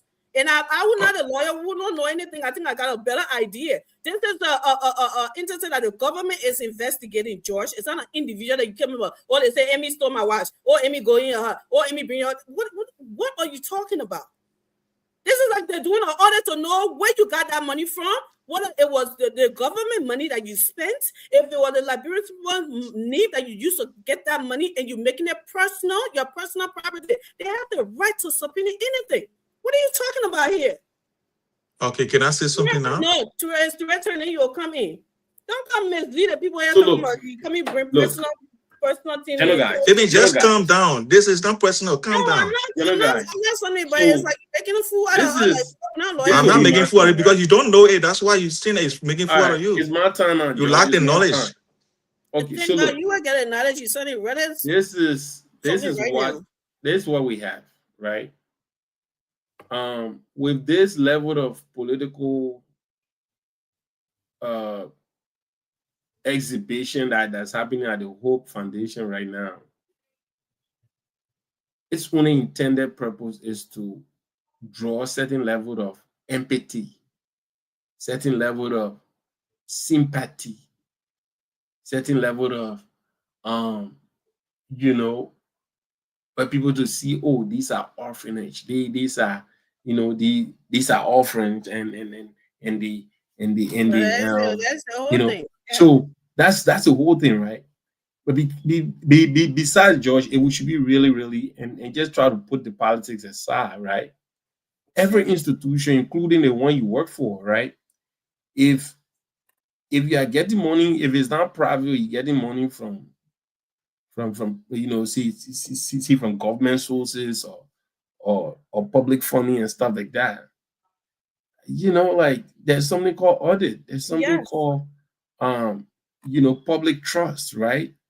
And every entity should be open to having that. But just that, unfortunately, our own country, every time we try to do something like that, nobody's saying we're gonna go close down the whole foundation. Nobody's saying we're gonna do this. But if we should run a country, then everybody should be, you know, like like everybody should be held accountable. You know, we saw a foundation built, phenomenally built structure, absolutely fantastic, architecturally marvelous. I mean, stop buttering up. Inside is clean, everything is nice, and it's serving who? Liberian children, right? We all should see, especially for a father. You know, I seen those little girls and all that stuff. It brings joy to my heart. Mm-hmm. But if we should have a country, then we should try to make sure everything we do it through fairness. We do it through, you know, or fiscal, you know, or transparency and discipline. This is what it's all about. I don't think JMB have any interest or is motivated by trying to bring trouble or bring any sort of disturbance into the children academics issue, anything like that, right? But bro, we have to audit. We have to know where the money came from, the source of funding. We have to know that. And if the organization is so transparent to a core that they are actually, you know, or trying to institute these kind of discipline in the children that they are bringing up or in the children that they are educating, where we teaches them of morality, transparency, respect of rule of law and stuff like that, then it should be forthcoming. You know, and for anybody to suggest that this is politically motivated, or even from Senator Amara Kone, you know, I don't think in his visitation and his experience while visiting, for him to actually like author the line or assert in a line that says we try to politicize everything in this country, I don't think that was appropriate. All right. You know what I mean? Because yeah, I really don't think that was appropriate. And even you, George, you know very well. You know what I mean? No, it was appropriate in the context he used. It was not, but then we're not. You see, now that's the thing. Now going to context, from context in which you're speaking. Okay, so you tell me, Ellen visiting there. Ellen visited on Monday, Amara went there, I believe, Tuesday. That was not by coincidence. You know what I mean? Like, come on, man. That's not by coincidence.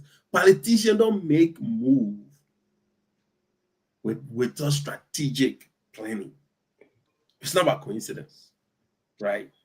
When they tour the place, and he write up, you know, anybody can visit. I'm not going to write up and read that. He was trying to what?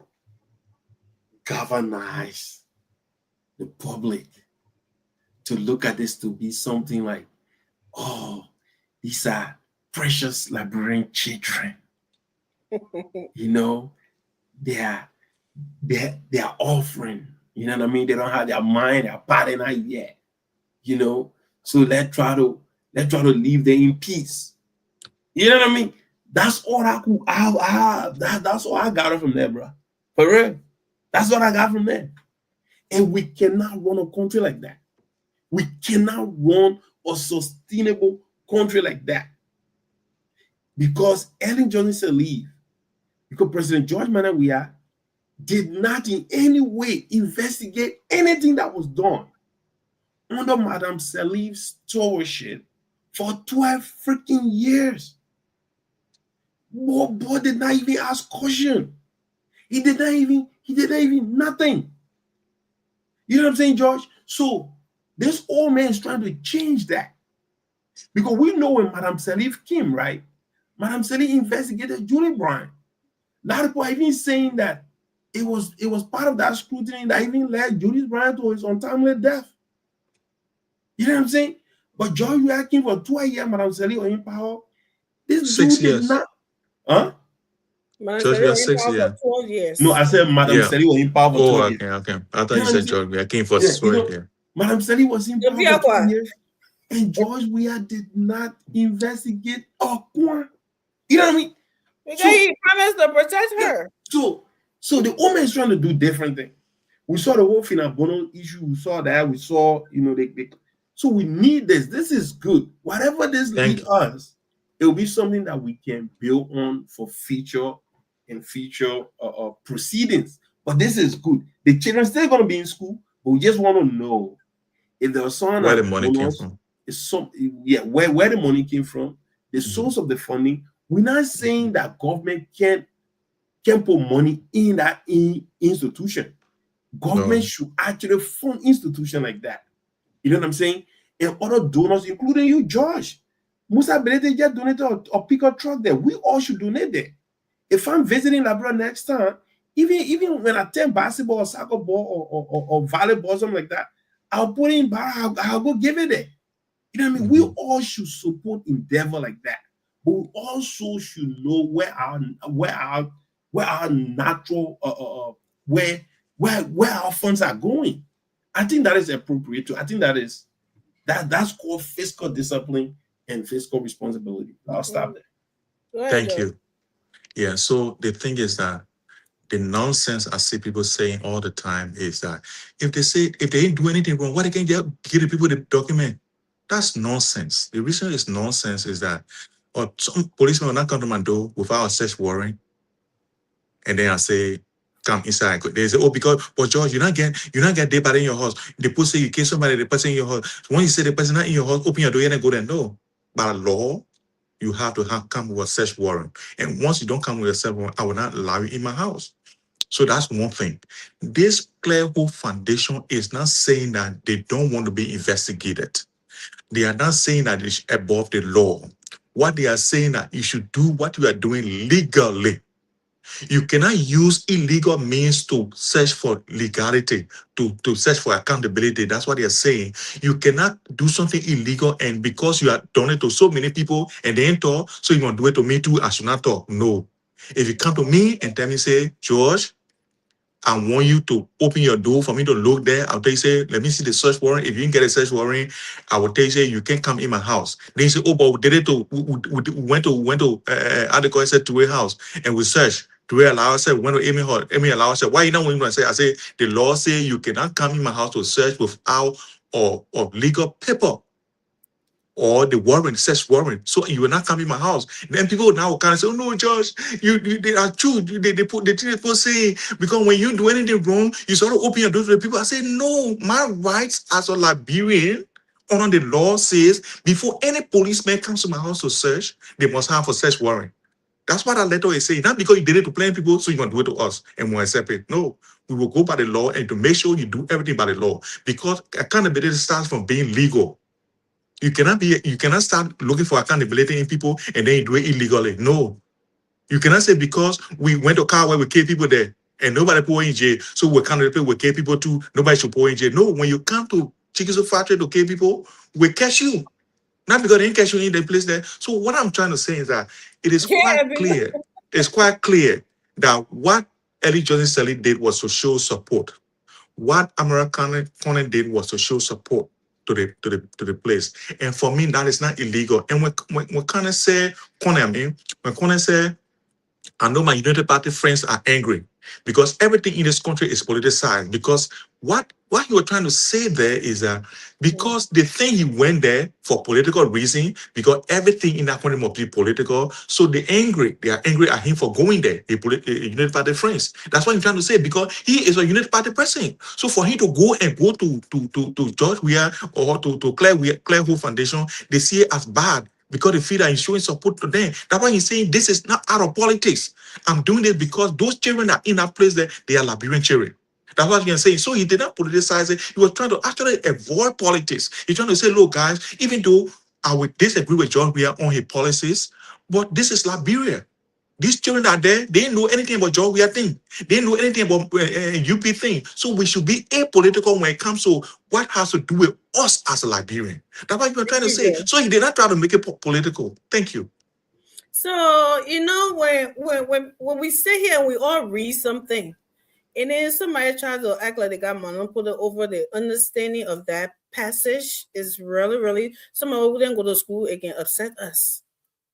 American said that the reason why he went over there, it was when the assets recovery something. Ture, correct me if I'm wrong. When there's something, and then his colleagues, Nathaniel McGill, also brought it on the floor, right? So he decided to go there. American been the senator for how many years now? 2 years. Has he ever visited the Cloud Foundation? Hope, what, I don't even know how to call it. Cloud Hope Fund. What is it? Hope City or Hope something, right? You forgive me, guys, if I'm not coming up. So for George to come tell us here that America just went there out of support, out of nowhere, and start telling us all of the flea fly flow, and he's not telling us that, oh, it's political. He's saying it. He's saying that. He's saying it. He's saying that. George want to tell us that the government does not have right to investigate. To ask you for document, you have to produce that document, even though you were what? Once working for the government, not working for the government, your husband was a whole president. Money was given to you. The government had no right to audit you, because why? The government should be the one to produce. How do you think government produce evidence? Who just trying to confuse you? The boy in the reaction that listen to that flea fly flow on these on platforms like this and go running away, because those are the ones who want to feed into those nonsense. Nobody in a right mind will feed into what George is saying here. This is not an individual taking anybody to court. Georgia was sitting on the platform here. They came up with a fake $10 million project, right? Asking the government to produce something to them. You came up with your claim. It's saying you know the law now. That's how it's supposed to be. Why didn't you bring us that $10 million that you claim the president was using for his mansion, according to you? But instead, they said the government should give it to them. Isn't that what they said? Oh, why should the government incriminate themselves, George? Why didn't you produce that paper? Man, these people, and you sit here and tell us that you love Liberia. You come here stretching your vein because they talk about your president's wife. This is not about Claude Weah. No one is above the law. Like Teresa said, nobody care about whatever. Anybody can have those things going on. But she personally taking this thing. Yeah, she never had this thing when her husband was playing football. She never had one Congo in our country. She never had one Zim around there. All of these things happened when she was the first lady, using the country's name. And then you come in making it your personal property. The government has the right to audit that and ask you for documentations. Don't come in and can't tell people they can't do that because policemen is different from what's going on here. This is a special team that was set up. There's a law that said the policemen should produce that warrant to go in your house. Tell us all of it, legally, wrongfully, let the court, where in the Constitution or where they got it wrongful thing in here with the assets recovery law. Why didn't the court where they went wrong? You're coming here telling us law, but you can quote where? You're telling us like if your government is investigating Shetty brother for wrongdoing, Ture, they should produce all the documents. They shouldn't ask Shetty brother to produce it or the thing that they suspended doing. No, they shouldn't do it. They should be the one to go get it from out of that suitcases and bring it. Are you serious? This shouldn't be about an individual. What GMB or this government is doing right now, because GMB hired these people, he's not doing it. He doesn't know it. That's why he hired people to do it. He doesn't know the law into that. They read the law, right? He doesn't have anything to do with that. You hire people, you give them the chance to do their jobs. They are doing their jobs. And if they're doing it, whatever they are doing, this is a precedent that is being set. Guess what? The next president that will come along will start holding people, will start what? These people who are in government now, because of all of these things going on, investigation and all of these things, auditing and stuff that going on, they will be careful now because they know the next time, the next government that come on, this is a precedent that is being set. And this is what we should all applaud this. We should all be rooting for this. Instead of coming here or protect our king name, our political leader, this is nonsense. And this is what Liberia is experiencing all this. Just send the post-war Liberia that we can remember. We don't know the other place back there. We don't know the one we know now, right? This is what's been happening all the time. Cultural, because I clap they should be. Who are you to determine? Who are you to determine what they should do and what not to do when you're the one being audited? What you see that won't happen at? And you got about 4 lawyers on the show want to tell us something. Somebody who don't know the laws. I think we've seen process them that they play it out, so we know how it works. And I just read the scenario about the IRS, and then you say, "Oh, that's a different thing." How is that a different thing? I should ask the IRS for warrants. I should ask the IRS. Okay, so you say I'm doing something illegal. You bring all the paperwork. Don't ask me for a receipt. Don't ask me for this. You go and produce everything there. Give me a break. We should stop doing this thing and start caring for Liberia and start. This is what I said the last time to Ray. It's like you say, "Oh, Bonkante," because Prince Moyi from Bonkante, because Prince Moyi is my senator. So whatever Prince Moyi do in the Senate, whatever good or bad, I will support him and give him praises. What you rather support one Bonkante man to enjoy, to ruin thousands of Bongis, how you call yourself, Bongis lives for one person? I would never do that. Even though Miguel is not from Margibi, he's not. So I can't even bring that one in a conversation. But let's say like I said, somebody from my mother's land, right, grandmaster. And said, "Oh, Senator Kanga, yes, that's my mother's. This is on you. So let me support this woman." So I should support Senator Lawrence for doing something wrong. While you got thousands of people in what grandmaster suffers what Senator Kanga is doing. That is foolishness. If I'm being in solidarity with that group, I should be in solidarity with majority of that group. You understand what I'm saying? Not for one person, while the rest of them suffer. That's how we need to be thinking in this country now that we call Liberia. Everybody wants something good, but they don't want when it comes to that. Want to lose something. Everybody want to shoot that. Want to they don't say criminal in a box. But when it comes to other people, we have no evidence whatsoever. When we hear one guy, someone says, just that, that's that. But when it comes somewhere where there's smoke coming from, let's try to make sure that smoke is off. No one is saying they're doing, but they saw something first. They did not just come up. They're just trying to make the public know. They just come out and say, "Oh, so we subpoenaing you." That's not true. The first time they came out, they said there was a lot of things that they noticed was not right into this foundation, and that's why they asked them to produce those documents, which is how all this is done.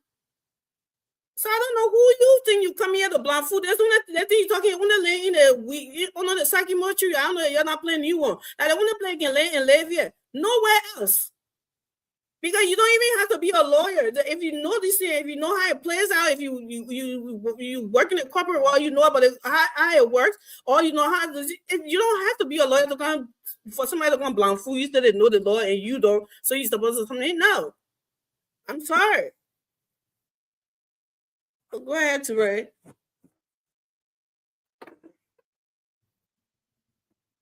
You're muted.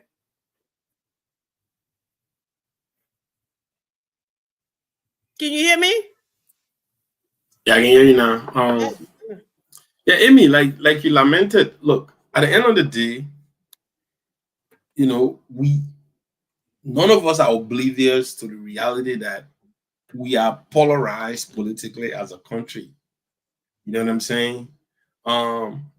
So that is not a breaking news. That is an established,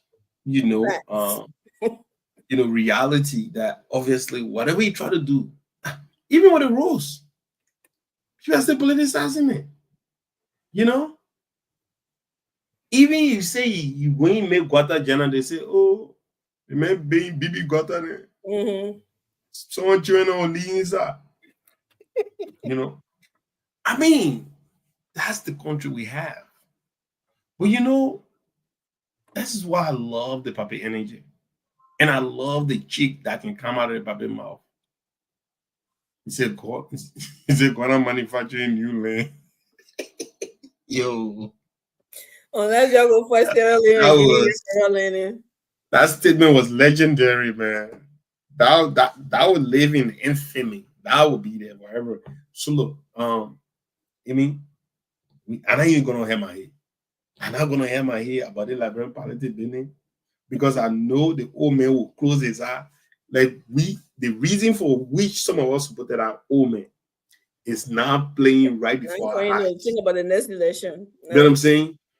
I knew I kind of put the old man's age part of the factor in which that motivated me to support him.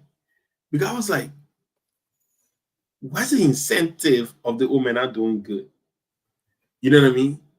Number one, his age. He's not motivated by going to Dubai, by going to Las Vegas. Nothing. There's no motivation. Say after my presidency, I'll have to come back to society and try to. No, it's not obviously you're gonna come back to society, but I mean, at which stage of his life, So when God ready to deliver people, when God ready to deliver people, it's like when God told Moses to go to Egypt. You know what I'm saying? Now God sent Bwakai, President Bwakai. What formula? I know, right? I'm tapping into my formula's grace, if you will. When God decided to send Bwakai, an aging man who has absolutely no political, no social or material ambition. Not worrying about wearing $10,000 Gucci shoes. The best. You don't see the washing wearing, eh? The best he can wear. The washing wearing. You see it? The best he can. Mama George, my time. If you're Tanga, you talk about the wash, yeah. You know what I mean? He's not wearing $10,000 Gucci shoes. The best shoe and I see on a Papevo wearing that is the what do you call it here? The most expensive shoe and I see on a Papevo is this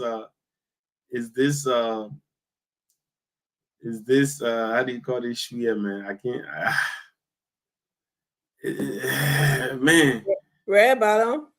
That is not, come on, man. You tripping. No, Tipote. It's literally. I remember that thing that was George. It's literally a Tempur-Pedic. It's a Tempur-Pedic sneakers. You know what I mean? So but you see that's one motivation. Why the old man got to lose? So he's gonna do the right thing, and he can do the right thing because he is actually positioned to take what we call political risks. You don't care about next election. No, okay, wait, exactly. Because a lot of time, and George can agree with me on this for once. People like President Joseph Numa Bwakai has absolutely no fear of people wanting to say, oh, Mr. President, if you breed horses in Douala, you know, like all the tactician, so last election, 15% of the vote came from Douala. You know what I mean? Like President Weah took some political and some voter a decision, not doing certain things in heavily populated CDC strongholds, you know, because he knew that the last thing he can afford to do, or at least he can afford to do, is to disenfranchise those guys. So, in other words, we call that, Amy, putting a political aggrandizement above the greater good of the people. Putting your political survivability, the political interest, above the interest of the masses. Now, the old men are doing that. The old men say, wherever, how do you call it? Wherever you know how, you know, I mean, when you spin it's on you, right? Yeah, the lay on something? Yeah, when you spin it, wherever it lay on. Yeah, forget. Yeah, bring it. No, let's not do that. No, okay, wait. They probably already have all these places. No. I feel like they probably have at this point, and they have a roadmap, right? They got all these targeted areas, all right? Oh, yeah. You know what I mean? So in the morning, just go mini, more. They are all targets, though. They are all targets, right? They are all targets getting ready, set, go for demolition. So just work, okay, today that Douala, okay, let's go to Douala. Because when I visited the 72 hours I only like brought for, that not small demolition happened, especially around that Freeport area. Oh, man. I mean, there's one popular bar they used to have there. That one is gone. You know what I mean? Because, you know, people doing weird time, you know. I mean, President, we have built like feeder roads, like, you know, like inner city roads and stuff like that. But sometimes you will actually see they were literally populated areas. But even too, you can see some road and they building that country under President Weah, right? They will literally see the main road, they go into a corner because they don't break it. But what? Why are you doing it for? It's only main road, but they will go and run a horse. Why are you doing that? If it's on the road, it's on the road. Clear from there. My man, compensate. That's why it wasn't done right. And I say government should compensate people. If government can, let government do that. Yeah. I mean, give them a little, you know what I mean? Like little something. Especially those that arrogantly knew and they were told about it and they still did it. Then obviously that one a different thing. But people that been there, like those some people are talking about, they been there since the 60s. You know what I mean? Like that right there is a little bit of stress for me. You know, if someone be on a property and I said 1960, I mean, that's a lot of generation that have been born on like have the poor relocate. That he can actually give some money there to have them relocate and all that stuff. But other than that, we need to do the right thing, man. Ghana had to go through this under general, you know, one of the most prestigious Ghanaian president, if not the best Ghanaian president of all time. And the man resembled Jerry Rawlings. I don't know that George Uncle, but your hairstyle, your hairstyle look at the scene. You really George. You know, I know. To tell you how that puppy was so impactful and influential in a Ghanaian setting, right, Amy? It was I believe 2017. Jerry Rawlings was driving with no security, Amy. Oh, he used to do that, yeah. The man was driving with no security, Amy. For what he did. They didn't like you when you were doing it, though. Huh?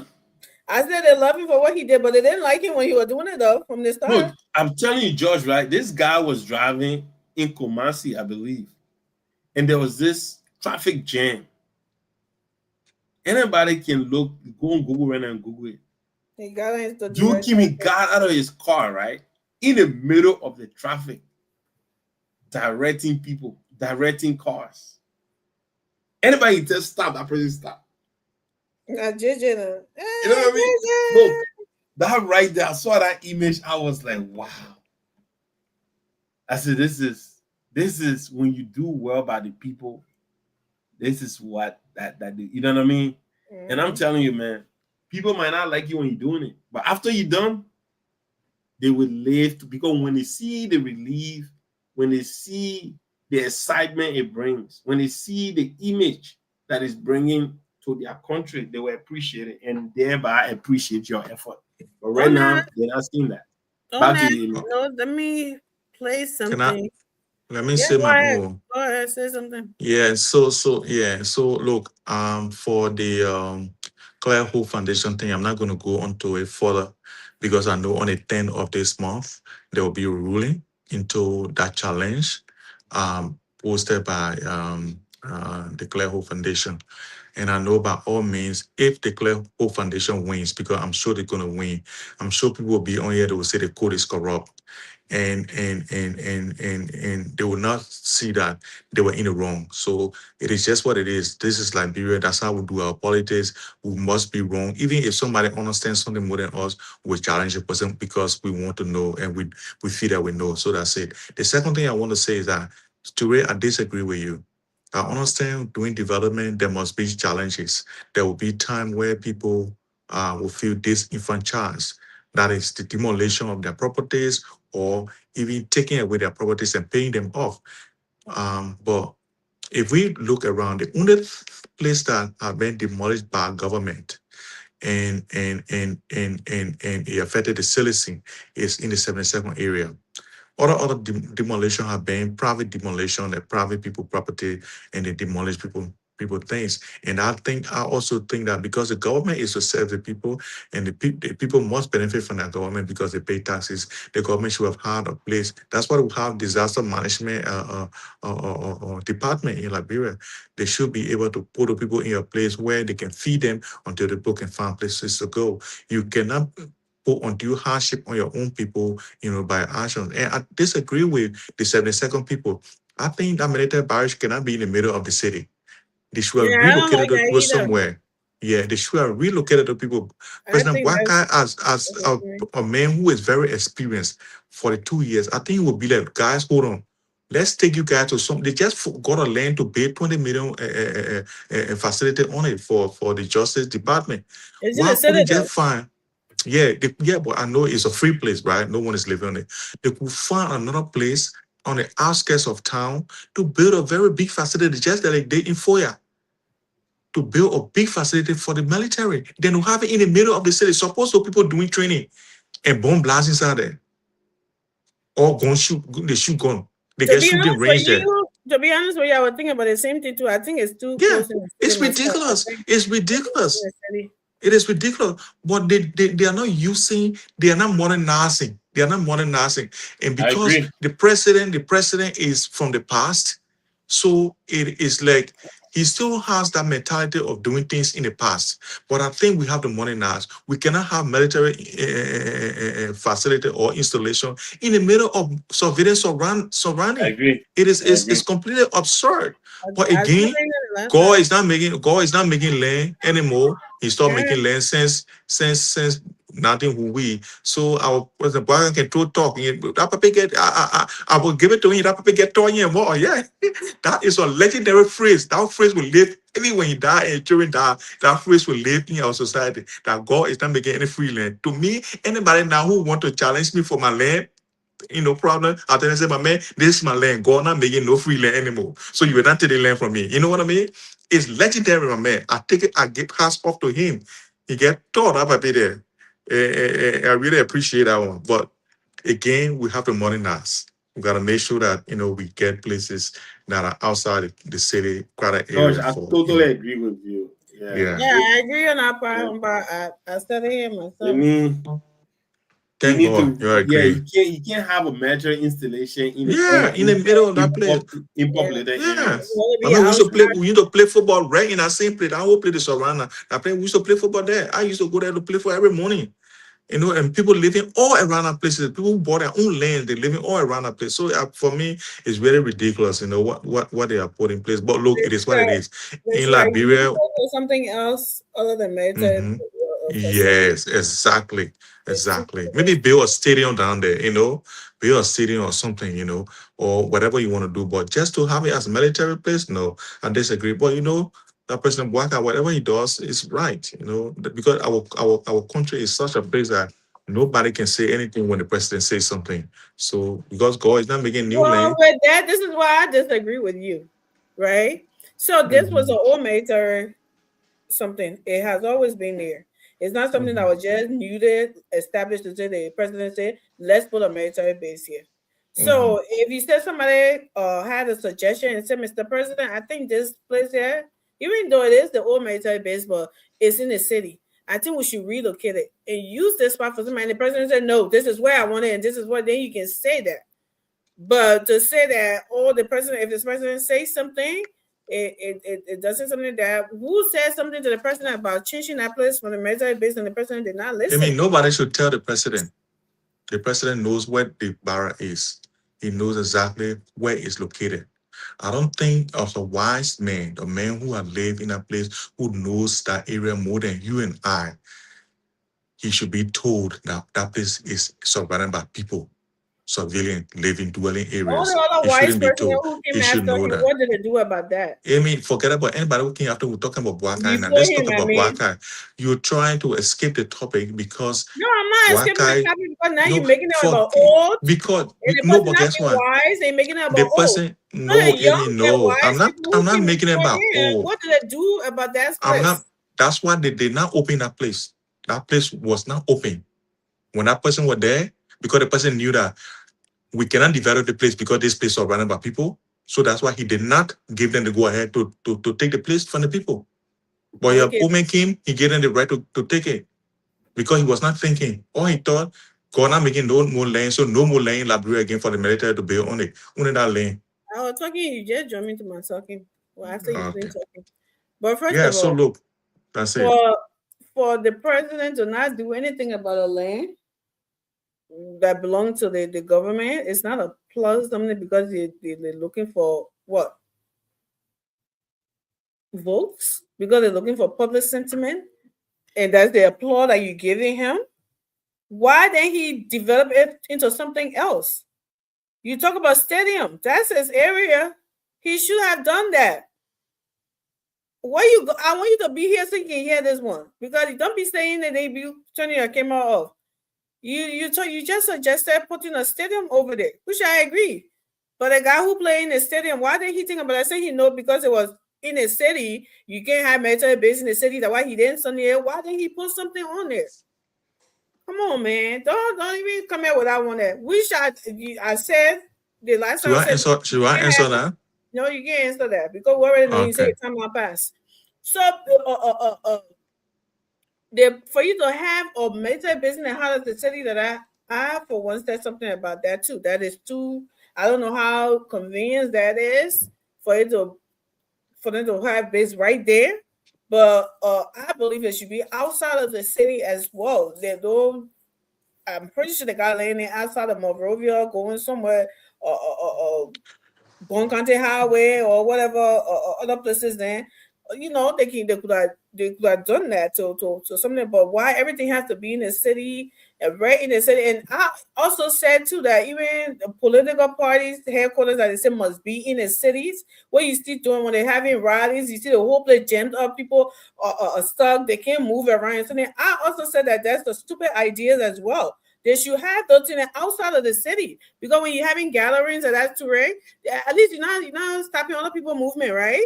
You're not doing it. It's so jam-packed and people something other. I don't think all of those laws and things, it needs to be revisited and stuff, whatever it is. I said something like that. But to come on somebody because they're old, because they're this, because they're trying to do the right thing and trying to get a city or facelift. So we must say, oh, they are this. No, that's not it. But Terrell, like you were saying, people are threatening about something, and this is one person that few of the people who understood. This is this lady on Reddit something me, and let's listen to her.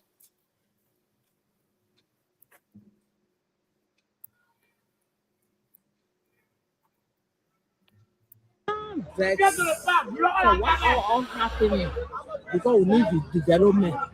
So you know what happened? And I'm vexed for what all happening because we need the development.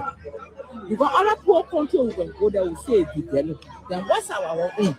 They own less. So we not, and I mean, for being my point of view, and I vex over it. I love it.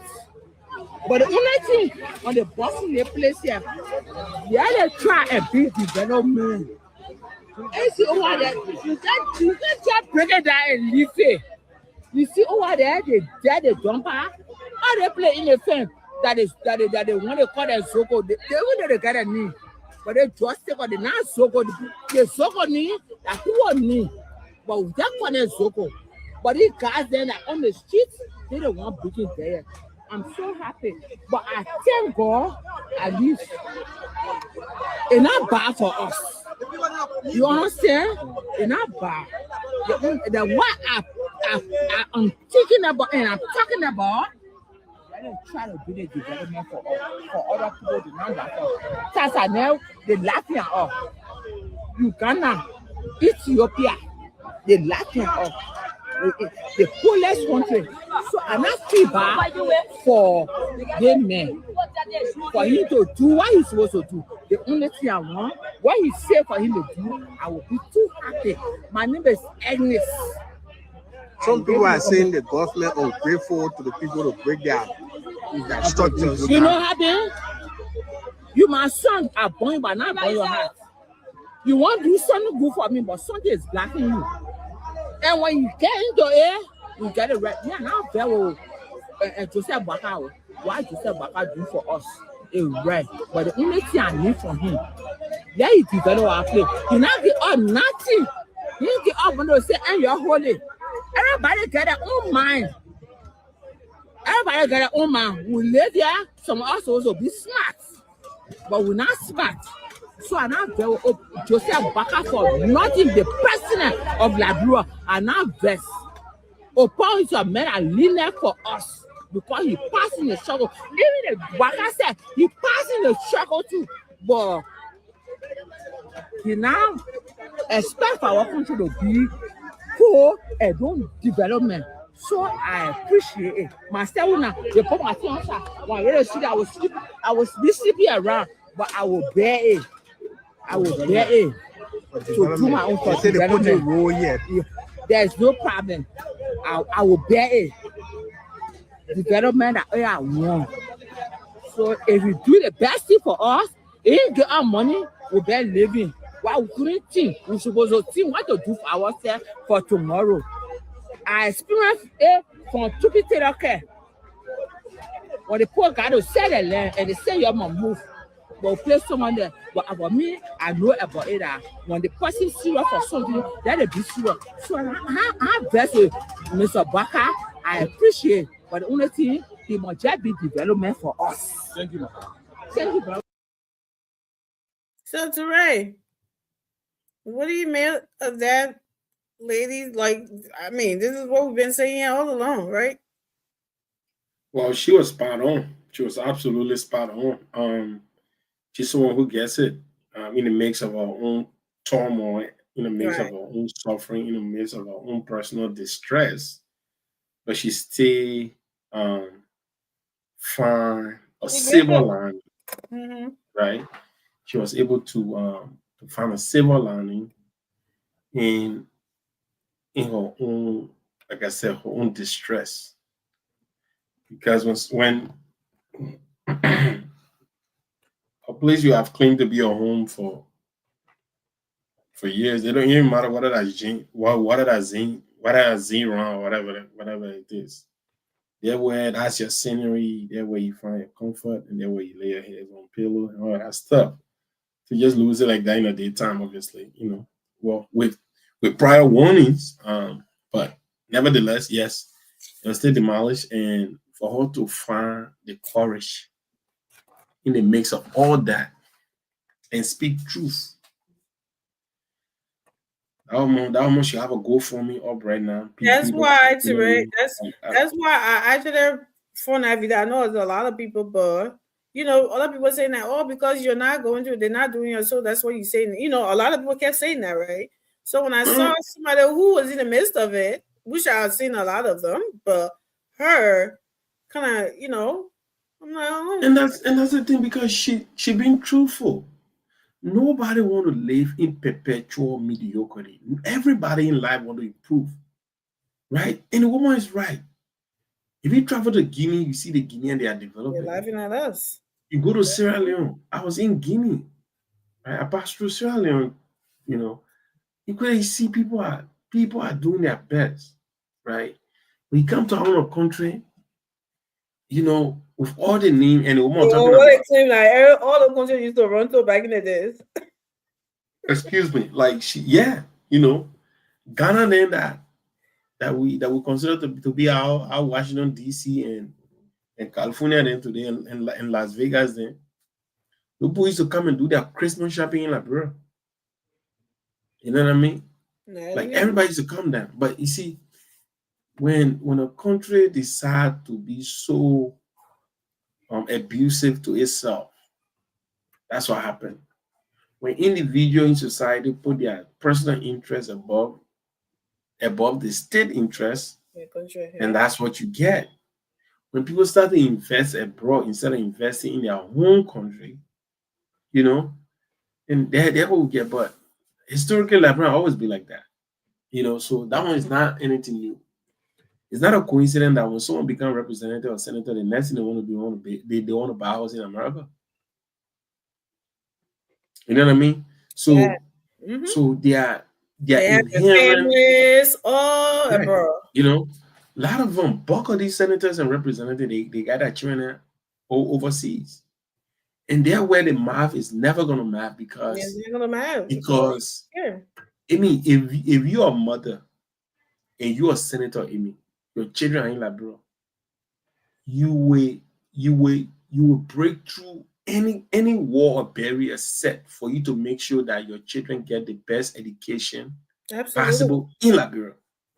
If you're a senator or representative and your children are exposed to that same education or that absolute corrupt and eroded educational system they have there, none of these senators and representatives will be in their rightful mind with the lack of funding and lack of develop the district. But it all makes sense now why people don't give credence to literally, life-saving and life-improving institutions.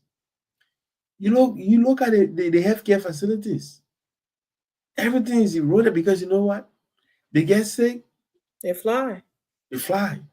So there is no incentive or there is no motivation from their part to create or fund a robust medical institution that could one day be the reason that their life was spared.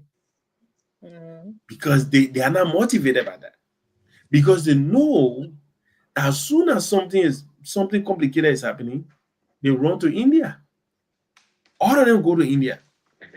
The one that can come to America, they come to America. So you can't be doing that, Amy, and hoping that you're going to invest in your medical institutions. When last you not hear one U.S. senator not leave for to go to another place for treatment? For what? Because it don't make sense. And these are some of the things that we need to be talking about. Because now, we Liberians go back to Liberia now than any time in the history of Liberia.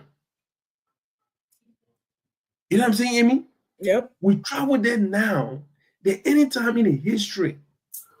Diaspora Liberian go. And you just never know. Somebody can have a medical emergency. Every time I travel to that country, I always in the back of my mind. What if? What if? Me too. What Well, if? even though I went there once, but You know what I mean? What if? So we need to start me too. charging these things, but and ensuring that these services are made available. And I'm just glad that look at what the Papa doing at Redemption Hospital. Oh, it's almost done. I think it's done. If I'm not mistaken, I seen a picture of it. Then I heard that after that, great. There is an effort to remodernize JFK. Yep. My sources are telling me that JFK is going to be closed for 2 years for a massive renovation. Because it was transferred to Redemption. After Redemption Hospital has been fully completed and fully functional. That the next one is JFK. JFK will be shut down for 2 years for a massive renovation. So if you got Redemption and JFK functioning, then guess what? The competition now for these private business. I can't wait, man. But this is what's where what you're saying is that when we started saying these things on, like when we were on the late night spoon, and we said that they should hold these people up, like stop the representatives. If you want to run as a representative or senators or whatever, your family should live in the country, right? You shouldn't go anywhere, and you shouldn't go something healthcare anywhere else but in the country. I'm telling you. There's so much and said it's the law. You can't hold people down to do that. You can. Who gives a freak what the laws in the country? What I mean, for the poor people, for the innocent people, is it working for them? Why, when it comes to these people, that's when everybody should know the law. You can't go against it. Who cares?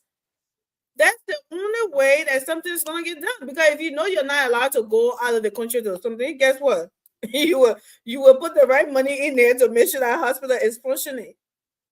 You will make sure you do what needs to be done. Every district will have a primary. They will have a high school. They will have a daycare or whatever. Everything will be in that district. Like we live in America here, right? You can't be living in a what is it, borough or county or whatever, and go to another, something to go to school there. You gotta go to school in your area where your taxes being paid and everything. So if they can do that in Liberia, every district have their own schools and something, and it would be something. That what will happen if you tell them not to go anywhere? Everybody stays right there. They and their families, and they're using everything else that is there. They would make it functional. But if, like you said, if they're not doing that, their families are all abroad, getting all of the best treatment in schools and things. And then when they're ready, there's something too. They fly. Why should I bother about doing anything like that? They didn't want children going there. So that's how it is. But when you talk about it, they talk about the law. Yeah, we know the law should something.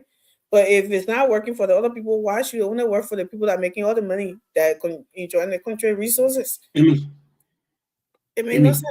Look, Amy, if my daughter were going to a school, the school my daughter going to, every time they talk about contribution, I contribute. Every time they talk about play, I contribute. Every time they talk about this, I do that. They know how to get us too, because they know you will.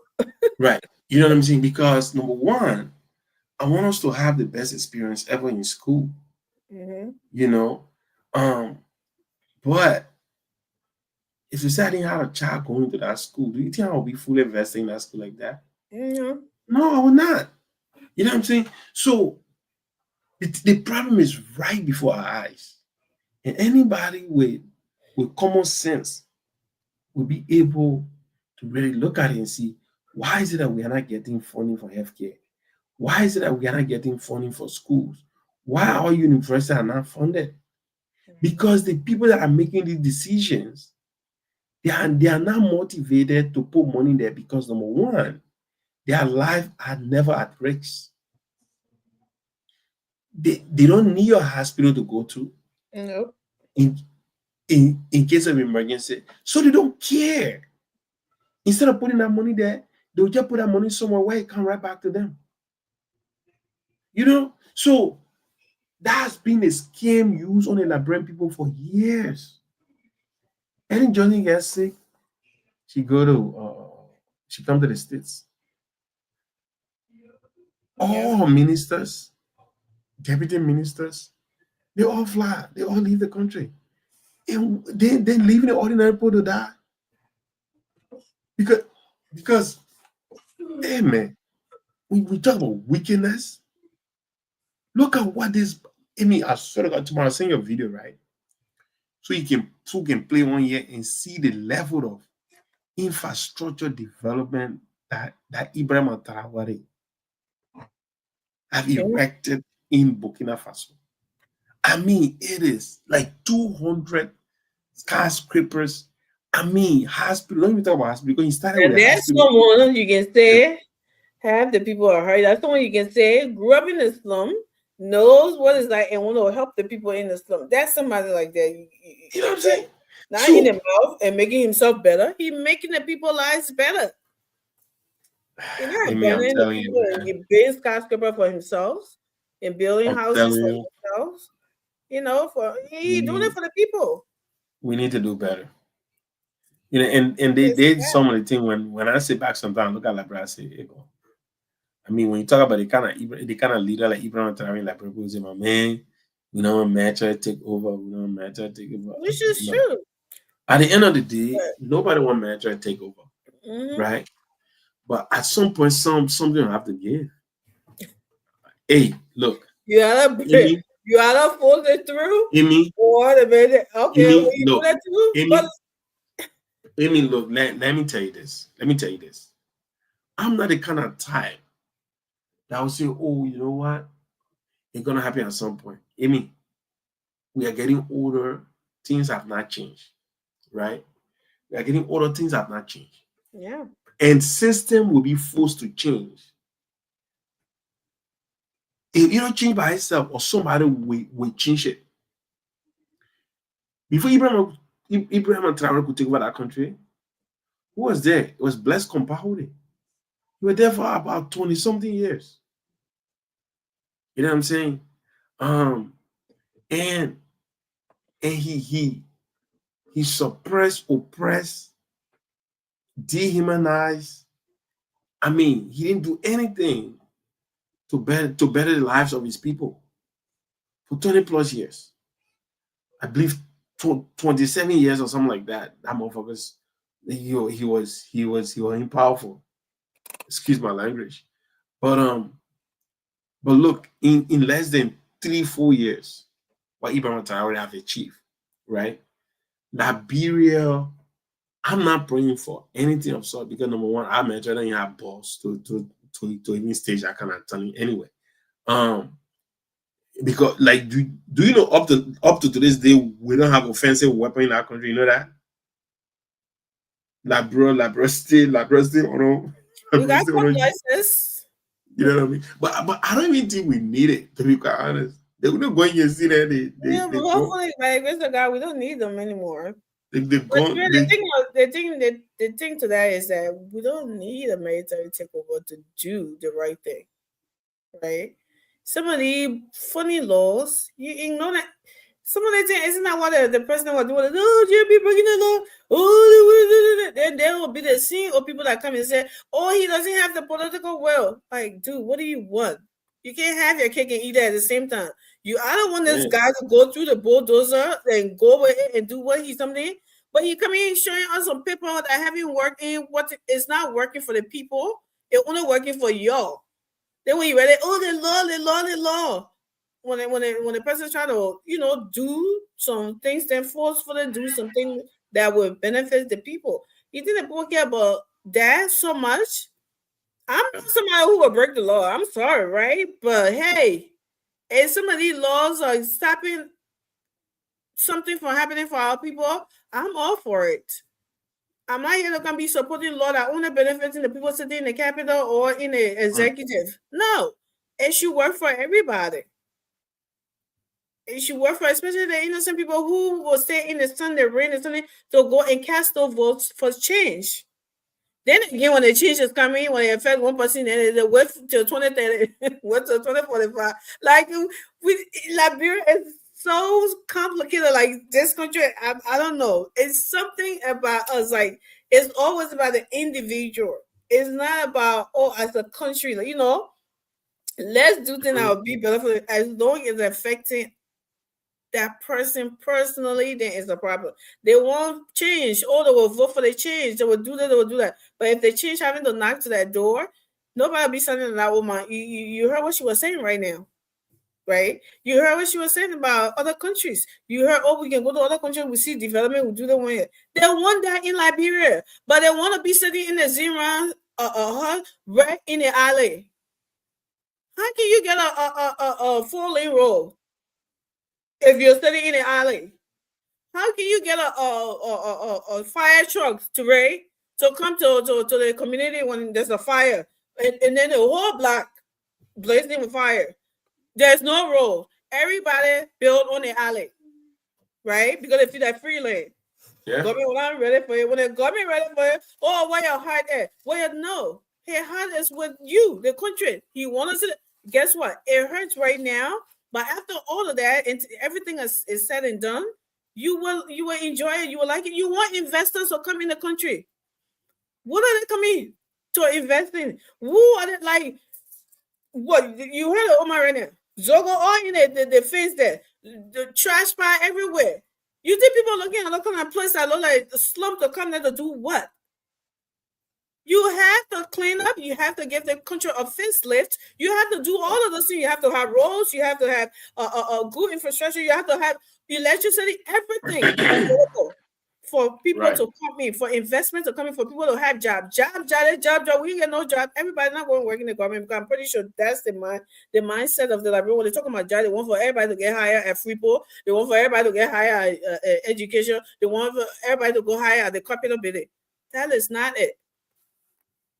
And that's what they're not getting. So what are you, if you're voting for something, you should know what you're voting for. You should know what that thing, what it takes to make those things happen. It's not just going to be people lying on their back that they myself go to other countries and those countries that you go to, you see, they were not laying out on their backs, drinking champagne when it happened, and I know that when you would, like she said, we've been on these lanes, we should have been smart. This is what I've been saying. If you're squatting on a lane, you're not paying rent, you're not doing anything for 15 years, 10 years, 20.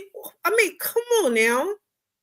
You may have those government who have come and gone, they may not care about it, but that one person will show up.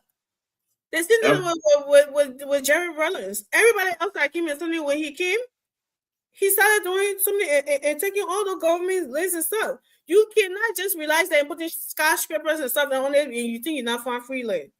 As long as you didn't pay for it, as long as it was government land, and it's especially all in the alley, you cannot sit there and just be relaxed. No, you should have some kind of plan B put in place that should, in case they did it ready for their place, I would be okay. But you just sit there and just relax and think that it was something that somebody turned up or you inherited it from somebody. No, that's your own negligence. You cannot, and as long as it's not your land that is being taken, I don't know if the government is have any obligation to settle you. I don't know if that's the lay that's the law in the country or whatever. But I know here in this United States, you're not just gonna go on no public park and start building something there, or you go in the borough or the city and just start doing anything their own government. Like, you're not doing that. I'm sorry, it's not gonna happen. Okay, you're not doing that for real. No, and the people who play politics here trying to make it, they didn't do that one for the people that they know they live in a country that they know that's not going to work. They know that is not the something, but because they want to be so blind and playing their politics and they're sitting in a place that they enjoy all of these, laws and something that work for them, but they want to be poisoning the people's minds and heads that they're supposed to be doing the wrong thing, and the president or the government is supposed to allow them to do it. That is sickening. That is not having love for your country. That is so sickening. And when you try to call it out and then people want to make it look like I don't care who does this. It didn't have to be Joseph Human Barker who was doing it. And just the political, you know, whatever to do, whatever is going on right now, I will give him the kudos. What's his name? JMB is not going to be there forever. He's an old man. We want the next person that will come to continue the same thing, and we will be there to support that person because we want to see we want to see our country moving forward. But people always want to make it seem like it's about JMB or whatever. No, it's not. And shame on those people that always think that they want to they always want to play politics into something when they claim they want to see development. They claim they want to see the right thing being done. When they go like people, they want to see it. They don't. They will be the same people that come back. That country there, they ain't ready yet. That country there, they put in respect they want. That country there, it let that. But then when it's being done, then they sit on the same platform, open a hypocrite mouth there and saying something else. God punished them, those people. But I don't know what Joyce. I mean, he just let's get out of here. I do have to call it a 9 now. So, Joy, you don't want to something yet. Then when you read those, you open the. I'm driving home. I'm listening to you guys. I'm driving home, and what Amy was saying just now, I got a different view. But I think all that swear she's swearing, I mean she's swearing so. Because what you saying? Here in Australia, where I live, nobody get a cost to go in any part to go pay that. Because guess what? If you're not working, the government can give you money. So the money they give you, baseline, it can pay your rent in any house, in any low housing. They get housing for people who not even get money set, where they living free. That's what they get here. So why would you be having a free living house, then you want to go build house on government free land? Doesn't make any sense. But in Liberia, you don't have those things. Yeah, they will give free and they give money for you to buy food to eat. If you not get a job, if you're struggling. They get so many social services that can help you here. Now, if I resign my job and I just go to the social service and register, they will pay me not less than $2,000 every 2 weeks until I can get a new job. It is not in Liberia. So you cannot be harsh as if, those services exist in Liberia. Now, if the house are bad when it burns, because every house has to be insured, they will give me money. The government will take me into a big house where they will keep me here until I can find my way to another place. In Liberia, it does not exist. So you cannot compare Liberia's situation with any other Western world situation. And then we have to fold our hands and say because, the person doing it. That will let him make a remark. He said, George, we are leaning on because he been there, he know what it is. I would not hold that as a concern to say because he said that. And what did she say with JMB too? She said JMB too went there too. But then she triggered a little bit. She triggered a little bit because she said that if they met Bennett, why is he doing this? So if you listen to her recording, she did not say it straight. That's what she said. So let me say what she said. Let me also make another remark I wanted to make. We'll play for you. She guess what? You know what she said? And that woman, when you asked her why did they break her house down, they didn't break her house down. If she was sleeping on the street, she was not gonna say we let it. Let me tell you, satisfaction. Let me tell you, amen. Let me tell you, satisfaction or any policy that people go against, that the policy that directly affects them. If that woman was going to come from the market and then all pack everything, they finish grinding them with machine. You think she was going to say that nonsense she's saying? Because you insulting the woman. When she can get money to go to Uganda, all the places she said she travel in, they're laughing at us. That's clear. The woman was just showing her place that got broken down because she's not speaking your talking points, so you're insulting her. No. She did not say that, man. She did not say that. Okay, play that tape again.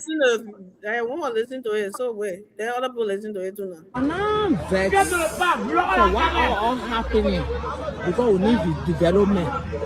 Because other poor countries will go there will say develop. Then what's our own?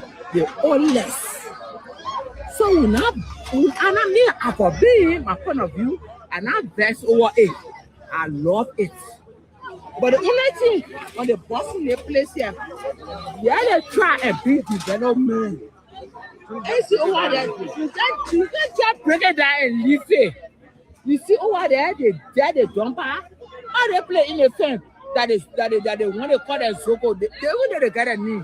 But they just take on the not Zoko, the Zoko ni, that who on me. But that one is Zoko. But these guys then that on the streets, they don't want breaking there. I'm so happy. But I thank God, at least it's not bad for us. You understand? It's not bad. The what I'm thinking about and I'm talking about, I don't try to do the development for other people to know that. Tanzania, they laughing at us. Uganda, Ethiopia, they laughing at us. The coolest country. So I'm not feel bad for the man. For him to do what he's supposed to do. The only thing I want, what he said for him to do, I will be too happy. My name is Agnes.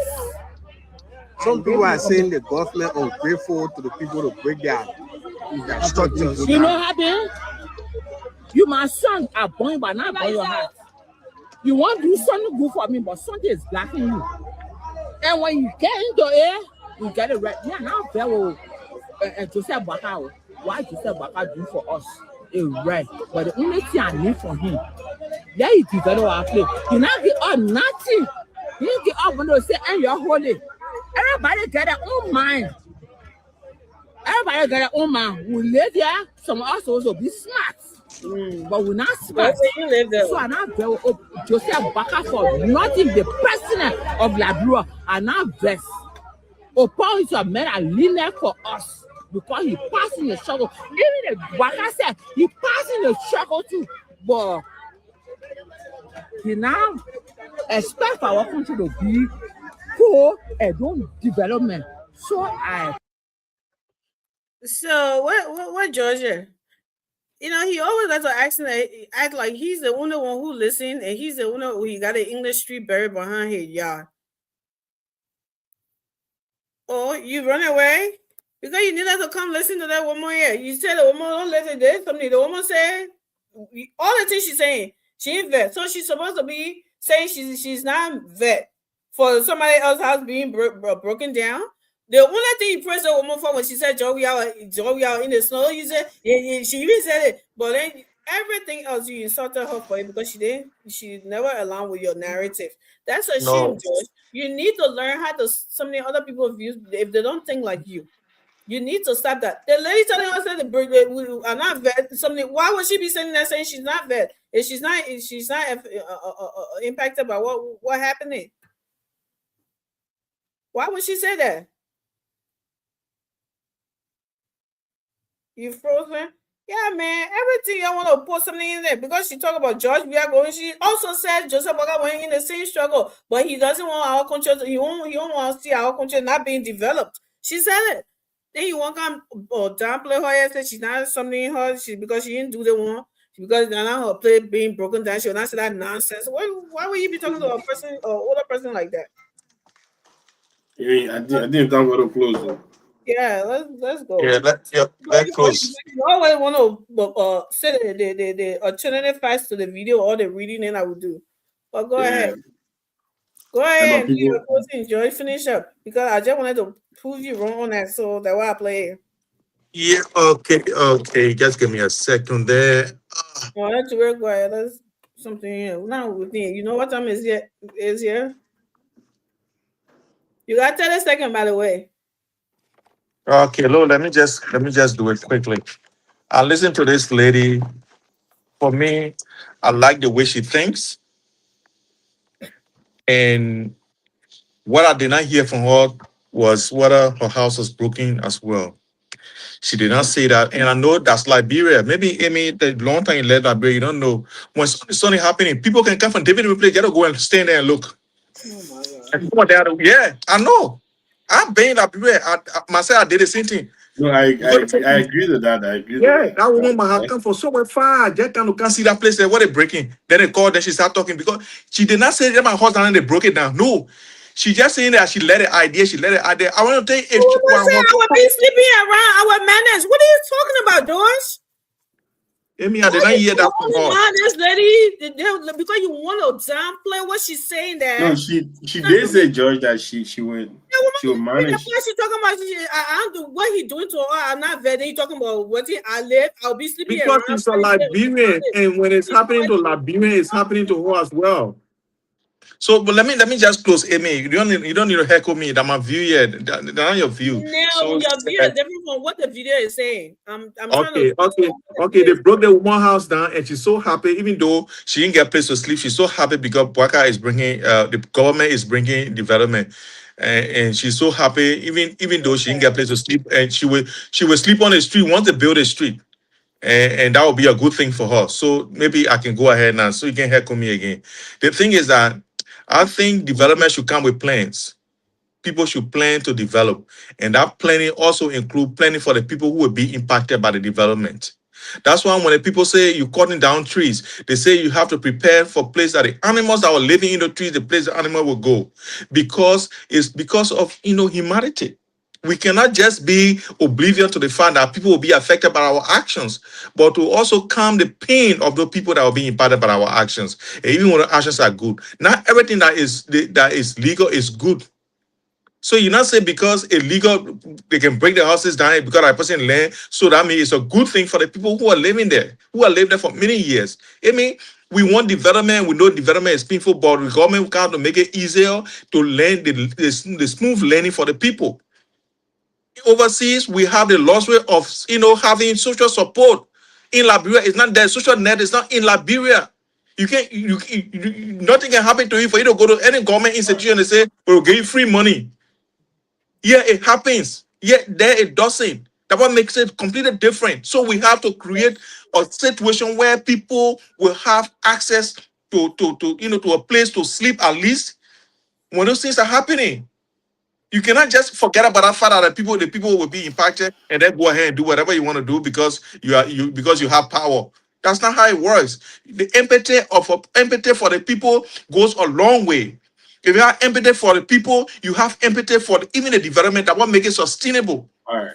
But now, if you based on it, the people kind of break it down. You think that development will be sustainable because it's impacting their lives, so they kind of break it down. You carry sand there for you to build a road, they take the sand in the net to carry it. Because they are angry. Thank you. Go ahead. Okay, look. At the end of the day, development comes with pain. It comes with suffering. It comes with uncompromising. It comes with discomfort. It comes with distress. It comes with all kind of stressors. At the end of the day, development still have to happen. All right. And as we're speaking on these things, across Africa, especially in West Africa, there's massive demolition happening in other countries. Like Guinea, where I was recently, demolition happening like crazy. Go to Nigeria right now, there is a Hula Balu type of demolition happening in Nigeria right now. And most of these things are just Zingran, right? Nobody want to come to your country and everything you see is just Zingran. I'm sorry. Especially if those Zingrans said now you on your own property. You're not even on your own property. You know what I'm saying? Nobody wants that. You see, that's why like people live in area that they can afford to live in. If you not get money to live in Center City, you're not forced to live there. No. If you don't have money to live in Monrovia, guess what? I mean, not gonna give you money to go live in Center City. Go back to where life can be suitable for you. Nobody gonna incentivize development because we want you to live in Center City, in a Zingran house on a property that don't even belong to you. Seriously. You know what I'm saying? Like, let's try to be realistic in our discussion at times. Nobody would condone that. Number one, we already know that no appearance in a city and all that stuff. You got all these some people don't deserve to live in Center City. Some people don't deserve to live in certain part of town because you know what? It sends negative imaging and negative, a vibe, I mean, that's what God said. He made the land big so people can travel. You know, travel around. Whatever, you know, if life not happening for you in Philadelphia, move to Texas. If life not happening for you in Texas, move to Minnesota. If it's not happening in Minnesota, go to Atlanta. Like, move to places, man. You know, like, don't sit in months right away, you not get a job. You don't even know where breakfast coming from the next day. When you can go lofa and go play a little potato garden and stuff like that and raise your little family in that place there. You know, where you guys, you know, like, people need to take advantage of these things. But I also like the decentralization effort done by this government too, trying to take development in a rural area, like some of the action in Bon County, Lofa, and other places like that. And I think all that will help with decentralization. You gotta know the people in Nimba, they don't have any problem with that because Nimba be popping. Like, Nimba be popping. Nimba don't need to decentralize. Matter of fact, Nimba is choke packed. They do it. Morovia is jam packed. All right, I mean, back to you. Yeah, you couldn't have said any better, right? So this is what, and we all, these same people who said these things come in and tell us that our country is 180-something year old, or 90 year old, or 70 year old. Is this what we're going to continue to do? So when will everybody get $1 million? Especially for land that is not yours. Exactly. Government will give you stuff if a government, I buy my land, I build on it. They won't use that land. They come to break my house and they give me anything. That's a different situation right there. But not to see a government's land and I go on it knowing that is not mine. Yeah. Then I say, oh, because the government supposed to can't give me something, or they human this and that. Come on, give me a break. Now, nobody's being insensitive here. Don't get me wrong. But we are just tired of seeing Liberia being the same old way. Even clearing people from in the street. Or they're taking food from the put. Their food is what we're going to keep thinking about. Our own country will continue to look like that. And meanwhile, not to interject, I mean, meanwhile, to even support job we are in our area, how many market jobs we are building, like, bro, in Morovia? People still refuse to go on in the market. They refuse to go in the market. Let's get credit where credit is due. Job we are building market going over. Yeah, our people are hard-headed. If you don't use strong hand, they will never take you seriously. Now, no one's saying that, oh, we don't do the, but if you live on a land that is not yours for how many years, and you try to get a little lot to go to, and something you say, oh, because government's supposed to do this, oh, because government's supposed to do it. There right now, if nothing is done to Ray, they're going to kind of act like the rest of them are going and something. And we tell you, there's nothing going to happen. That is the same thing. These same people will come here and be something, but because something is happening, and they don't want it to happen, so they come to play politics out of this, right? Right. In every country, if the land is not for you, government, I don't think the government owes you anything. They have the right to tell you, to give you the time to relocate. If they did not do that, then there's where I have a problem. But as I learned, they did. Okay? Ellen started that thing. Ellen too. Yeah. So there's no excuse here for us to come be enabling people into leaving the country looking like the biggest village or the biggest market ground, and we call it capital city. Because when I went to like Morovia, Ture, that's what it looked like. Eke Market Day to me every day. The biggest flea market. That's what it looks like. Okay. Then you can't tell them because the people do that, because the people do that. If the people were told, especially if they're given in time, they should have been left that place. In the city, for goodness, look at the places that are breaking down. Look at those places. This is your capital city. Look at those places that are breaking down. People who are even living in the capital city because of people using those places, like the lady was saying, for hide out those drugs and something there. So nobody even in peace in those areas. And that's a good life that is being lived, and nobody should, no person should, the government should something that I mean, and you live in a country that is peaceful, you live in the area that you buy. I'm pretty sure when you got your house bought, there's no zin around there, there's no something that there's a nice and something in there. And first of all, the government here, they gave us money to, but guess what? You paying taxes that when you are not employed, you go for your own employment. And with all that, and sometimes they give people food, just and all the one, but with all that, there's homeless people in this America. If you want me to go downtown Houston tomorrow and do a video of the amount of homeless people that is there, I can do that. And go to California, go to LA, and do the amount of homeless people that is in the street. Most of them are on drugs. Not all of them. Most, but I was saying most of them. I didn't say all of them. Yeah. I was clear. For you to use that as the government will give me, the government do it. So I mean, no, it doesn't work like that. The government, if there's at least it helps. That land, the government have the right. The government should compensate them. But if it's not theirs, and the government don't have the money, we're already talking about development. We're already looking for money to do that. Government pay everybody who's squatting on government land. What are they getting their money from to do the development and stuff that is supposed to do in that area? Come on, man.